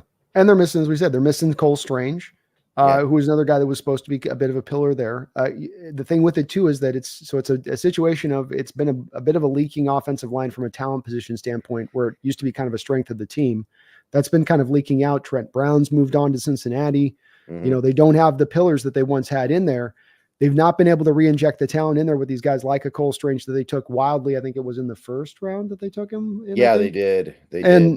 And so this isn't just merely that they're bad because they're bad. They're bad because they haven't been able to find the right talent. Then the guys that they're rolling with as starters are injured. And then even guys they have in that they've kind of drafted as supplemental, like a Layden Robinson. I don't know if the plan was to have 4th round right guard Layden Robinson to start year one. I don't think that was what they were seeking in advance on this. And so they're scrambling where even these backups are beat up and hurt and not 100% or not going to be able to play. They're getting deep into the depth chart. So this is why it's so bad. This is why it's in that game. I mean, that guy, he's getting hit as Brissett, and it's on 3-step drops. He's not back there sitting there just patty kicking. This ain't Brissett back there trying to improvise. This is him.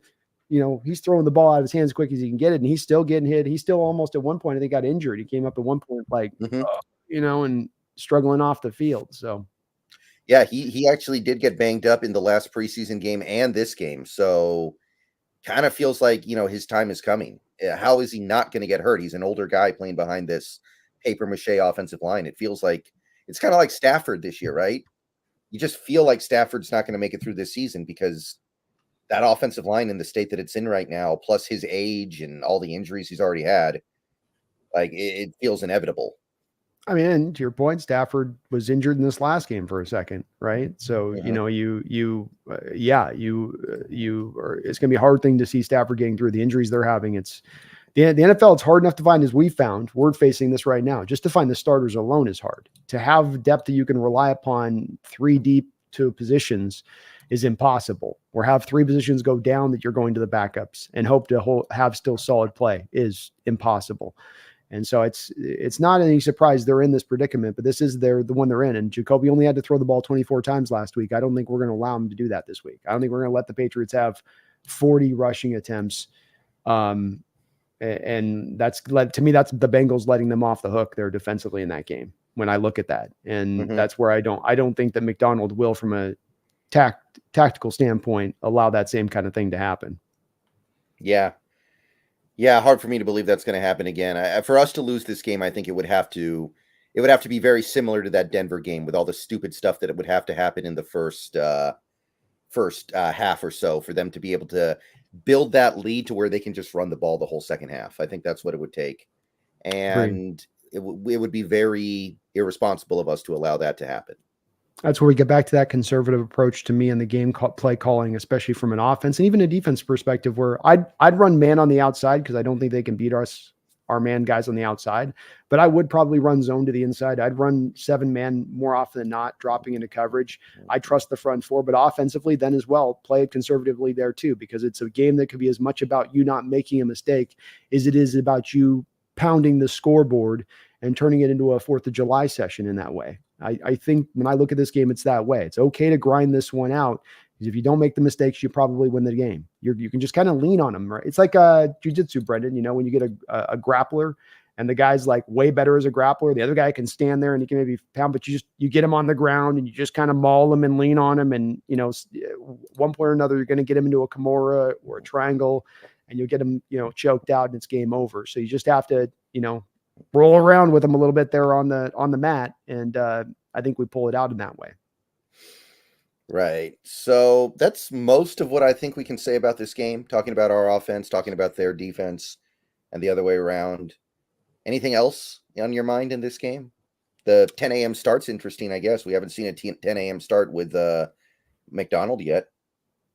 Yeah, I think we're going to learn a lot about McDonald and how he approaches this, because I think there's some things that you can see versus where we've been in the previous history, where, a guy like Jacoby Brissett coming into, CenturyLink or whatever, playing, or Lumen or whatever. And, you'd go, oh man, might be able to get after our defense a little bit. I think we did beat him against the Colts a couple of years ago when he started for the Colts. I want to say Russell was able to beat him, but that was kind of a close game. And that was at home. Oh, okay. Yeah, that was 2017. It turned into a blowout. It was close for a little bit. But turned into a blowout. But you walk in the game, where they can hurt you, where they can't hurt you. You cinch up those things where they can potentially hit you at. You reinforce that a little bit, dealing with the blitz, making sure your right side doesn't get have you sink the game, have your pass protection get sunk by what they're able to do in attacking you over there from that side, and then making Jacoby Brissett be the guy to get after you and beat you. Can he beat you when he's going to be under that pressure on a fairly consistent basis? I don't think so. And he's a guy that, when he steps in and he puts his feet in the dirt and he lets it rip, he can throw a reasonably good ball. Yeah. You get him moving at all. You get him starting to drift anything at all, accuracy, velocity dips right down. And that's what we saw from Nix, by the way. I thought that was kind of notable from Nix as well, is that when everything's clean and good and he gets in the pocket and let it rip, it's fine. But when you have him start to feel a little bit of pressure and he starts to, that interception to Julian Love, he starts to kind of fade a little bit, and those mechanics go out the door, and he loses that accuracy, loses that velocity. The ball drifts on him a little bit, and now you got yourself an interception. So it's I guess a lot of quarterbacks right now in the league are kind of like that. They need to be in that Jared Goff spot where they're completely unperturbed in the pocket and can just do their thing. Well, this is that thing we get back to as well. The NFL's recent obsession with the smaller quarterbacks and why I don't like it. I don't know if you saw this tonight with Tua at times, but did you see the bomb that he attempted to Tyreek? Yeah. It was like overthrown by 10 yards. And can you not feel in him when, is he getting it 50 yards down the field in that moment? Yeah, he's technically getting it 50 yards down the field, but you can feel when he's having to throw it, it's taking him loading and uncorking it from the full bottom of his body up to the top to get that ball, just to get it out there. And he's not putting it accurately out there. He's just trying to get it just down the field. And those smaller guys, Bryce Young to me is like this, where you can feel when they have to amp up and really throw it, unlike guys that are 6'4", that can sometimes effortlessly just let it rip.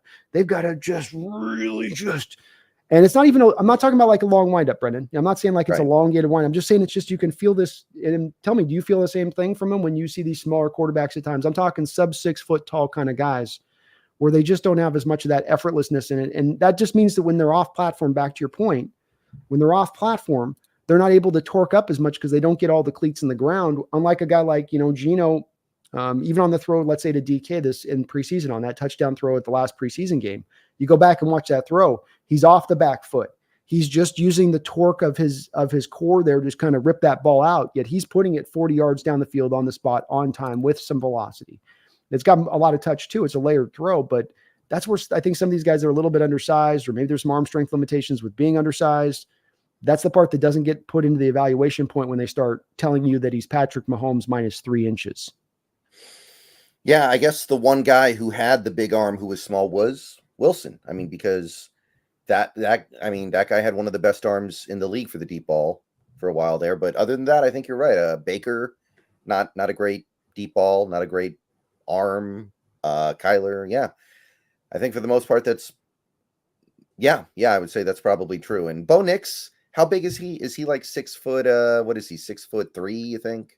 6'2", 6'3", is like 6'2.5", I think, or something in that neighborhood with it. But he struck me as that with Oregon, and that was the big thing with Oregon is everything's one read and get the ball out, right? So it's a lot of that. I get to be right on time, and the pocket's going to be clean for me, and I can step up on that throw and I can let it rip. And that's not going to be how it is at the NFL level, where a lot of times you're going to be forced off your spot. Nix will be better with time. I think I still like Nix and his upside, overall. He's not as bad as some of the more egregious examples like you just brought up. I mean, Baker, I think he can be a good quarterback, but I do agree with that. If you look at Baker trying to get the ball down the field, he needs to get the feet set and get everything kind of right to be able to get it there and get it on time accurately and like that. Kyler Murray, it still remains a problem with Kyler Murray. It was last week in Buffalo, the deep ball and his accuracy deep. He may have some arm strength to get it there, but getting there with accuracy. And that's the thing with 202 is it's not just about getting it there. It's getting there on time where it doesn't have to float up in the air like a blimp.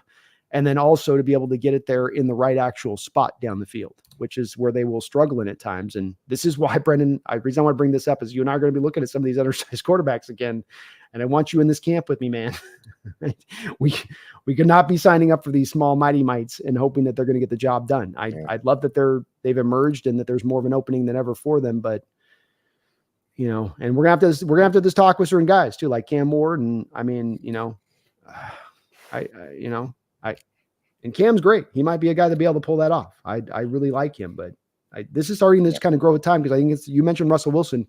He created the belief that those guys that came after him that you just mentioned could keep that on, that they could do the same thing he did with that, being undersized, but still the arm strength, throw off platform, but still throw with some accuracy when you're moving.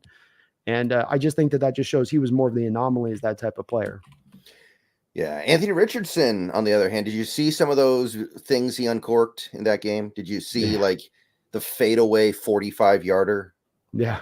It's 70. He got, I think they said he had 70 yards in the air on that thing. I believe it. I believe it. And that's falling backwards 70 yards. That ain't stepping on your front foot. And why I think you and I both loved him coming out. Why we would have been pulled, I think, perfectly healthy. I don't think he'll ever make it through a full. I mean, I liked him a lot. I just don't think he'll ever make it through a full season. I just, especially, I think Steichen's going to get him murdered this year. I got a bad feeling. I'm not enthusiastic. The first year and didn't get him, to your point, very far through that first year. So that's that'll be the part that remains to be seen, I suppose, on that angle of it. But he's a very talented kid, and he's got an arm. Everyone's trying to a lot of people try to make the comparison back to Cam Newton with him. I always thought that was underselling his arm talent, his ability outside of it, which is just a whole different other level. Cam has the ugliest throwing motion ever. I can't stand looking at it. Like that's not the case here. He never worked on it. His motion coming out of college never got refined or cleaned up or efficient. And he never got his bottom half to talk to his top half. It was like two things moving in different opposite directions at times. And it was wild that he never, but when you're that good as a scrambler and you can, we've seen this with these players at times. When you got some of that natural ability that's that good, you don't lean as much maybe into refining your skill set down because you can just always fall back on your great gifts. Eric Michelet, thank you for the $1.99. Do we have a Bobo sighting this week? I mean, I continue to believe that Bobo is probably best off being used sparingly. I think that there will be diminishing returns if you try to get him out there too much and you ask him to do too much. And I feel like the offense was having such a difficult time doing the basic things on Sunday that they couldn't really think about going deeper into the playbook to things like a Bobo play or being able to get to that successful Shenault play. So I don't know. The Bobo stuff might have to wait until the offensive line starts playing competently. I'm not sure. Bobo, trick play, touchdown reception this week. I'm calling that's kind of the guy I think you want catching the trick play. Like if Charbonnet's going to throw a touchdown, you think it's got to be to Bobo. I don't know who throws it, Brendan. I don't know who throws it, but I'm going to go Eric. Bobo receives a trick play touchdown reception this week, a game-changing play. Aside from that, though, I do agree with Brendan in overall terms that you're in a bit of a crawl before you walk phase of things offensively right now, and you've got to get your basics down before you can start getting in your extra little colors and flavors you want to bring into play on this with a guy like Bobo. So I think, getting a little bit of a role here for JSN, finding a way to better feature DK Metcalf, finding footing with the running game with the different backs starting this week. Maybe having a little bit of an actual plan for Fant, who still seems to be a guy that they can't quite figure out how to, I mean, I think he's kind of fighting still through a little bit of an injury himself. Yeah, he looked very slow to me. He did to me too. I think that foot thing's still kind of bothering him, but at least the other things, get those things maybe more locked in before you kind of get to the Bobo side of it. But he will play a role this season, and he'll, I'm sure, again, at least a couple games this year as a pass catcher, play his part. Mm-hmm. Absolutely. Daryl Chapman, thank you for the $4.99. I'm going to the Hawks-Pats game. This is my first Hawk game, and I'm so excited since the Seahawks usually don't play close enough to upstate New York. Yeah, that's cool, man. Let's go, Daryl. Let's go, man. It'll be a hell of an environment to go into. I'm betting those Pats fans are not going to be very nice. East Coasters going in there with the Seahawks jersey on in that stadium. You're probably going to get your share of hell going in, but hopefully they get the win and you get the last laugh. Yeah. Should be a pretty good one. I've been told Gillette Stadium is nice. I've certainly never been. I haven't been to any of these road stadiums, but $400 a ticket there, Brendan. Yeah. $400 to watch a $30 offensive line. Jesus, like holy mackerel! Like, yeah. When does it? Why not $1,000? You know, like at what point do we arbitrarily decide that'd be too much? Like, holy hell! I remember back in Kingdom days, you go for a $15, $20 ticket. You know, like we are a far cry from that. Yeah. Apparently, the Giants tickets are like $500 each or something. This is just come on. Yeah, you show up to watch Daniel Jones run a 1930s power QB offense. It's ridiculous. I get it. They can charge what they can get. So it's the way it works. But man, you are pricing out a lot of people from a standpoint of middle class. They can't afford that. They can't go, I'm going to put half my rent to go see a Seahawks game or go see and there's something sad in that, I think, a little bit. Right. Let's see here. Jack Maloney, thank you for the $2.79 Canadian. If that damn punt guy stops fumbling the ball, win. Yeah, I tend to be a patient guy when it comes to this football stuff, but I would not have minded if D. Williams was sent packing this week because he has one job. And we literally won't ask him to do anything else this year, I don't think. And he botched it in every way that it can be botched in that first game. I'm the same way as you. As I try to be patient. He is a young kid, and so hopefully it can get better with time. But punt returners have increasingly been asked to do less and less because of the fact that punters have gotten better and better. Because punt units and return units and defending have got better and better. So housing it, having great punt returns, stuff's pretty much out of the game. You've got one. It's not just one job, Brendan. That's even putting it to like there's some variety of things you have to do within that one simple job. No, you have one thing to do. You go like this, and you go like this. Yeah, that's all you got to do. And there wasn't any breeze blowing out there in Lumen Field this last Sunday. And so, he stops looking at the ball to look at the defender coming rather than just fair catch the ball, call it a day. I don't need you to, and I don't see why any coach wouldn't tell their punt returner this, Brendan. I don't need you to return anything. All you got to do is I do not want the ball to hit the ground. If it's going to hit the ground behind you inside the 20-yard line, it better be inside the 5. Because let's also be clear about this. As bad as the whole fumbling thing goes there, Brendan, letting the next 2 punts land at the 7-yard line is also just as bad as that mistake almost. Because as a punt returner, you're supposed to catch it if it's outside of the 5-yard line. Mm-hmm. That's where usually the pecking rule goes, is that if it's outside the 5, you fair catch it at like the 7, because there's a really good chance if it's going to hit the 7, that bounce is going to go right to allow the coverage unit to get down there and down the ball like they did. So when he lets those next 2 punts because he's scared of fumbling at land, I can't have a scared punt returner. And the thing is, we've been down this for a couple years now, where these guys, DJ Dallas was a nightmare back there in this way too. They get literally, you can see them frightened, like their hands are shaking to catch the ball. And I don't understand it, because back in the day, those punt returners, Brendan, they'd be fearless. They would catch the ball with the guy breathing on their face. They could be banged after the catch and still catch the ball. These guys can't even just stand in place and just catch the ball. I have a hard time excusing that. Your job has been made simpler than it's ever been in NFL history before. and it's a sunny day with no wind, and you can't just catch the ball. Like, and that's your one job on the team to do. I try to be patient on that one, but at the same point in time, I go, that's kind of, though, a little bit ridiculous. Yeah. Because again, he's not here to play cornerback. He's not here to play wide receiver. He's here to catch punts. And that's what he did in college. It's not like he never did it in college and now we're asking him to do it. That was all he did in college too. You can go back and look at his stats at Tennessee. He barely ever played defense. He barely ever played offense. It was all special teams. Yeah. So for him to do that in the first game, I would not have minded to kick him to the curb this week and just said, okay, Kenny McIntosh, you're up. Or Chenault, you're up, or whatever. Because I just think the team has no trust in those guys that field it either. And I can say, Brendan, coming from training camp, I had the same thing in training camp watching him. It was hit. They had the two days I was there, they had 5 or 6 guys back returning punts, and nobody was really cleanly every punt receiving it like with ease. It was a struggle for all of them back there. Well, you know who just retired this last week, right? Who's that? Tavon Austin, right? Maybe you could get him to reconsider. Maybe you could give him a call, see what's up.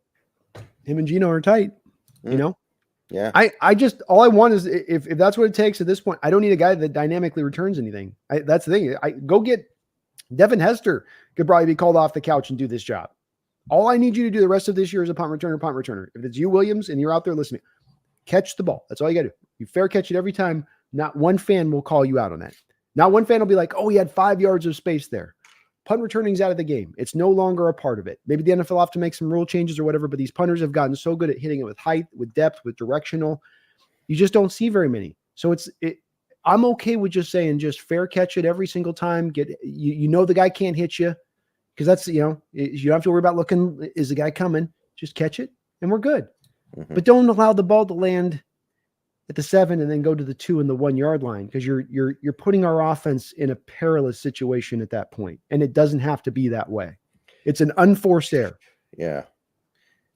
I mean, honestly, that game collectively from D Williams was worse than any game DJ Dallas had returning punts ever.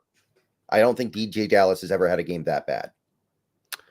Not as far as that you had those. I mean, it's clear DJ had a couple of bad ones in there, because he had the same thing happen to him where he had the fumbled ball in that one game, and then he had the whole rest of the game. He was trying to find the way not to then even catch the punt, and like you see that fear thing coming into play again. But it comes back to the bottom line is that if he's not going to be able to do this consistent, if we come back again and he does this week, you got to go just find a guy that can field the punt, John. There's got to be somebody that exists in this country that can have somebody punt a ball and they can just receive the ball. Like it's kind of crazy that we're at this point to me that we got to say it to the street. But like, come on, on TikTok. There's some guy on TikTok doing like trick punt catches or something. Oh, yeah, he's back there doing it like this and no look at you. I'm sure he's like, yeah, no, it's actually easy. You just got to work on it. I work on it 24/7. That's what I think with these guys, Brendan. I just think that they didn't work on it. Yeah, I just think these guys just wait to get to camp and they're like, okay, we'll start on the jugs machine now. Yeah, he lives out in West Virginia on a farm, and it's really boring. So he and his dad just punt the football to each other all day, and they've gotten so good at catching it. It's something like that. Yeah, I guess. I just if it's not going to work, go to something else, because this is his only role. Like you said, he's not here to be a corner. He's not here to be a receiver. He's here to just do this. Did you ever see that movie? I think it was Tony Danza, the garbage picking, field goal kicking Philadelphia phenomenon. Did you ever see that one? No, I think it was Tony Danza. He played a garbage man in Philadelphia who ended up as the place kicker for the Eagles. Oh, Jesus. And I don't know, there was this one thing that he did every morning to start up the garbage compactor where he would like kick it. And he got so used to doing that motion, it made him good at kicking the ball.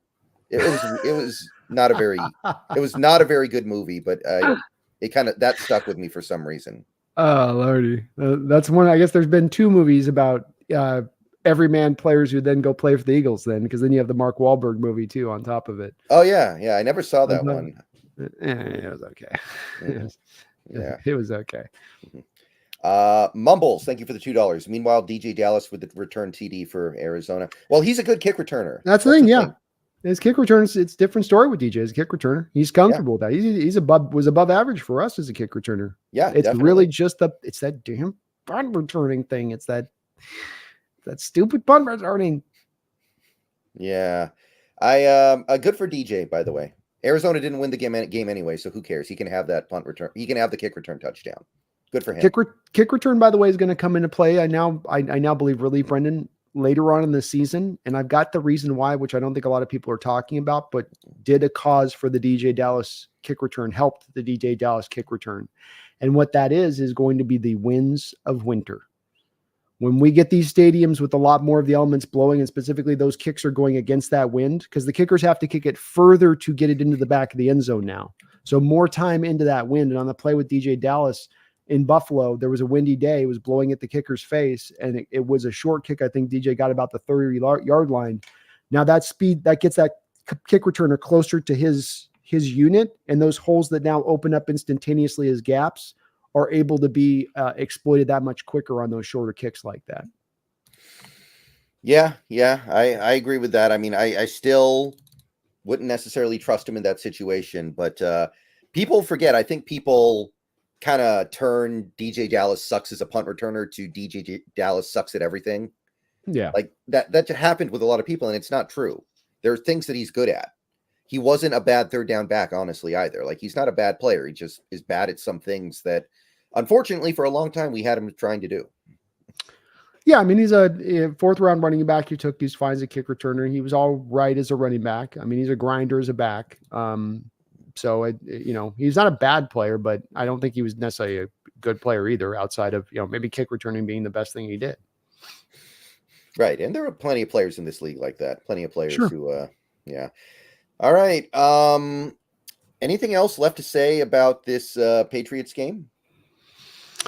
No, I think just keep it tight to the vest, man, and stay in that conservative role. There'll be other days to try to light things up and open things up, I think. And this is a day to just try to, trust that you can lean on them with your talent and with your coaching advantages you got brought to the table now as well. And, if the defense starts to falter differently from what they did with Denver in this first week in the early part of the game, then maybe you adjust off that. But I think to start things out, you feel things out in that way, and you let this thing kind of be something that can go down you're not scared to let this go down a little bit to the line by playing it close like that. Just trust in that talent, trust in your ability, trust in your difference makers that you have versus them. Yeah, this game should be all about their offensive line versus our defensive front. Nothing else in this game should matter that much. If we allow anything else to matter in this game, we made a mistake. Yeah, I think that's a good way of putting it. I think too, defensively, be willing to go those 3-4 looks like you did last week, because so much of this, Brendan, now with these 3-4 defenses, of course, has been the 4-man fronts, right? That's nickel 4-man fronts instead of the 3-4. Get some more pure 3-4 out there, especially if they're going to give you that 12 personnel look with the 2 tight ends. Don't give them an easy look with a 4-man front with the 12 personnel, which allows them to duo block you on a couple of guys, get those combo blocks up there at that spot. Don't let that happen, to make it hard on them in that way. But you do that, Brendan, I think you come out with the dub in this one. Right. And I'm feeling pretty good about it too. I think we are going to get that win. Score prediction. I'm going to say something like 20-9. I like it. I'll go 17-10. I think it is going to be a low scoring game. I think we are going to play conservative, and I think that's a good Patriot defense to keep us relatively controlled, but I don't think offensively they can challenge us enough, and we play a clean enough game from the turnover standpoint that that's enough to get it done. Yeah. I also have some respect for the fact that it's a 10 a.m. start. They might come out a little bit sleepy. It's a long flight over to New England. It's going to be tight at first, I think. Hopefully not as bad as it was against Denver, but you could see some of the similar sloppiness. Coach Carroll had mastered the 10 a.m. start. Whether his teams were in a place of faltering schematically, he always had his teams at the end there ready at those 10 a.m. games, ready to play, something that was different than any other coaches that had come prior to Carroll, where from Patera to Knox to Holmgren and on down the line, they all struggled in those 10 a.m. games. So this will be to your point, a bit of an indicator on how McDonald deals with it coming into this one, because it is difficult. 10 a.m. start times is tough. Your body's just not awake fully at that time. Mm-hmm. Okay. So I think that will do it for the show tonight. Thank you, Brandon, for doing this with me, sitting down for about 2 hours here, breaking it down. A pleasure as always, man. Love it. Yeah. Thank you to everybody in the chat. We had around 450 people throughout most of the show tonight. Thank you, everybody, for coming out. I will be taking my talents over to Twitch in a little bit here, doing some more Dead Rising 1, getting ready for the remaster. My friend should be on the stream tonight as well, by the way. He is a Dolphins fan. He said he will be drunk. So come on by for that, if nothing else. Hey, that in itself will be a good. Drunk Dolphins fan. Let's go. Yeah, it's not a good time right now for them. They're not happy about anything. They could see this train coming. You handed Tua $200 million. Come on. Yeah, and lose your whole defense to keep Tua. It's a bad scene. Oh, look at the Baker for Brooks thing. Like, explain that one to me. You eat the dead money on Baker so that you can then go pay Brooks at 324. They're two different players. I mean, they're just, you even saw it tonight watching. I mean, Brooks got lucky in coverage tonight. Like, his speed, the only thing saved him. He's just like doing that whole, like, I don't see where the ball is. I'm just going to put my hands out and hope it hits it. I think they were scared of maybe the injuries with Baker, possibly because he had been dealing with some stuff. And in fairness, he's dealt with a little bit of stuff since he got here too. But true. I'm pretty happy with the way that exchange worked out. I am too. I like the flop too as well. Okay. So everybody have a good night. Seahawks are 1-0. Seahawks are poised to make it 2-0. Let's get this first road win in the Mike McDonald era. Let's get this second win of the season overall. Let's put ourselves in a position to get off to a big head start in this suddenly not quite so fearsome, dare I say, NFC. Suddenly, maybe not quite so fearsome NFC West. I don't know. Just putting it out there. We're going to need a little more evidence, but I don't mind what I see. And never forget. Never Go forget. Hawks. Go Hawks.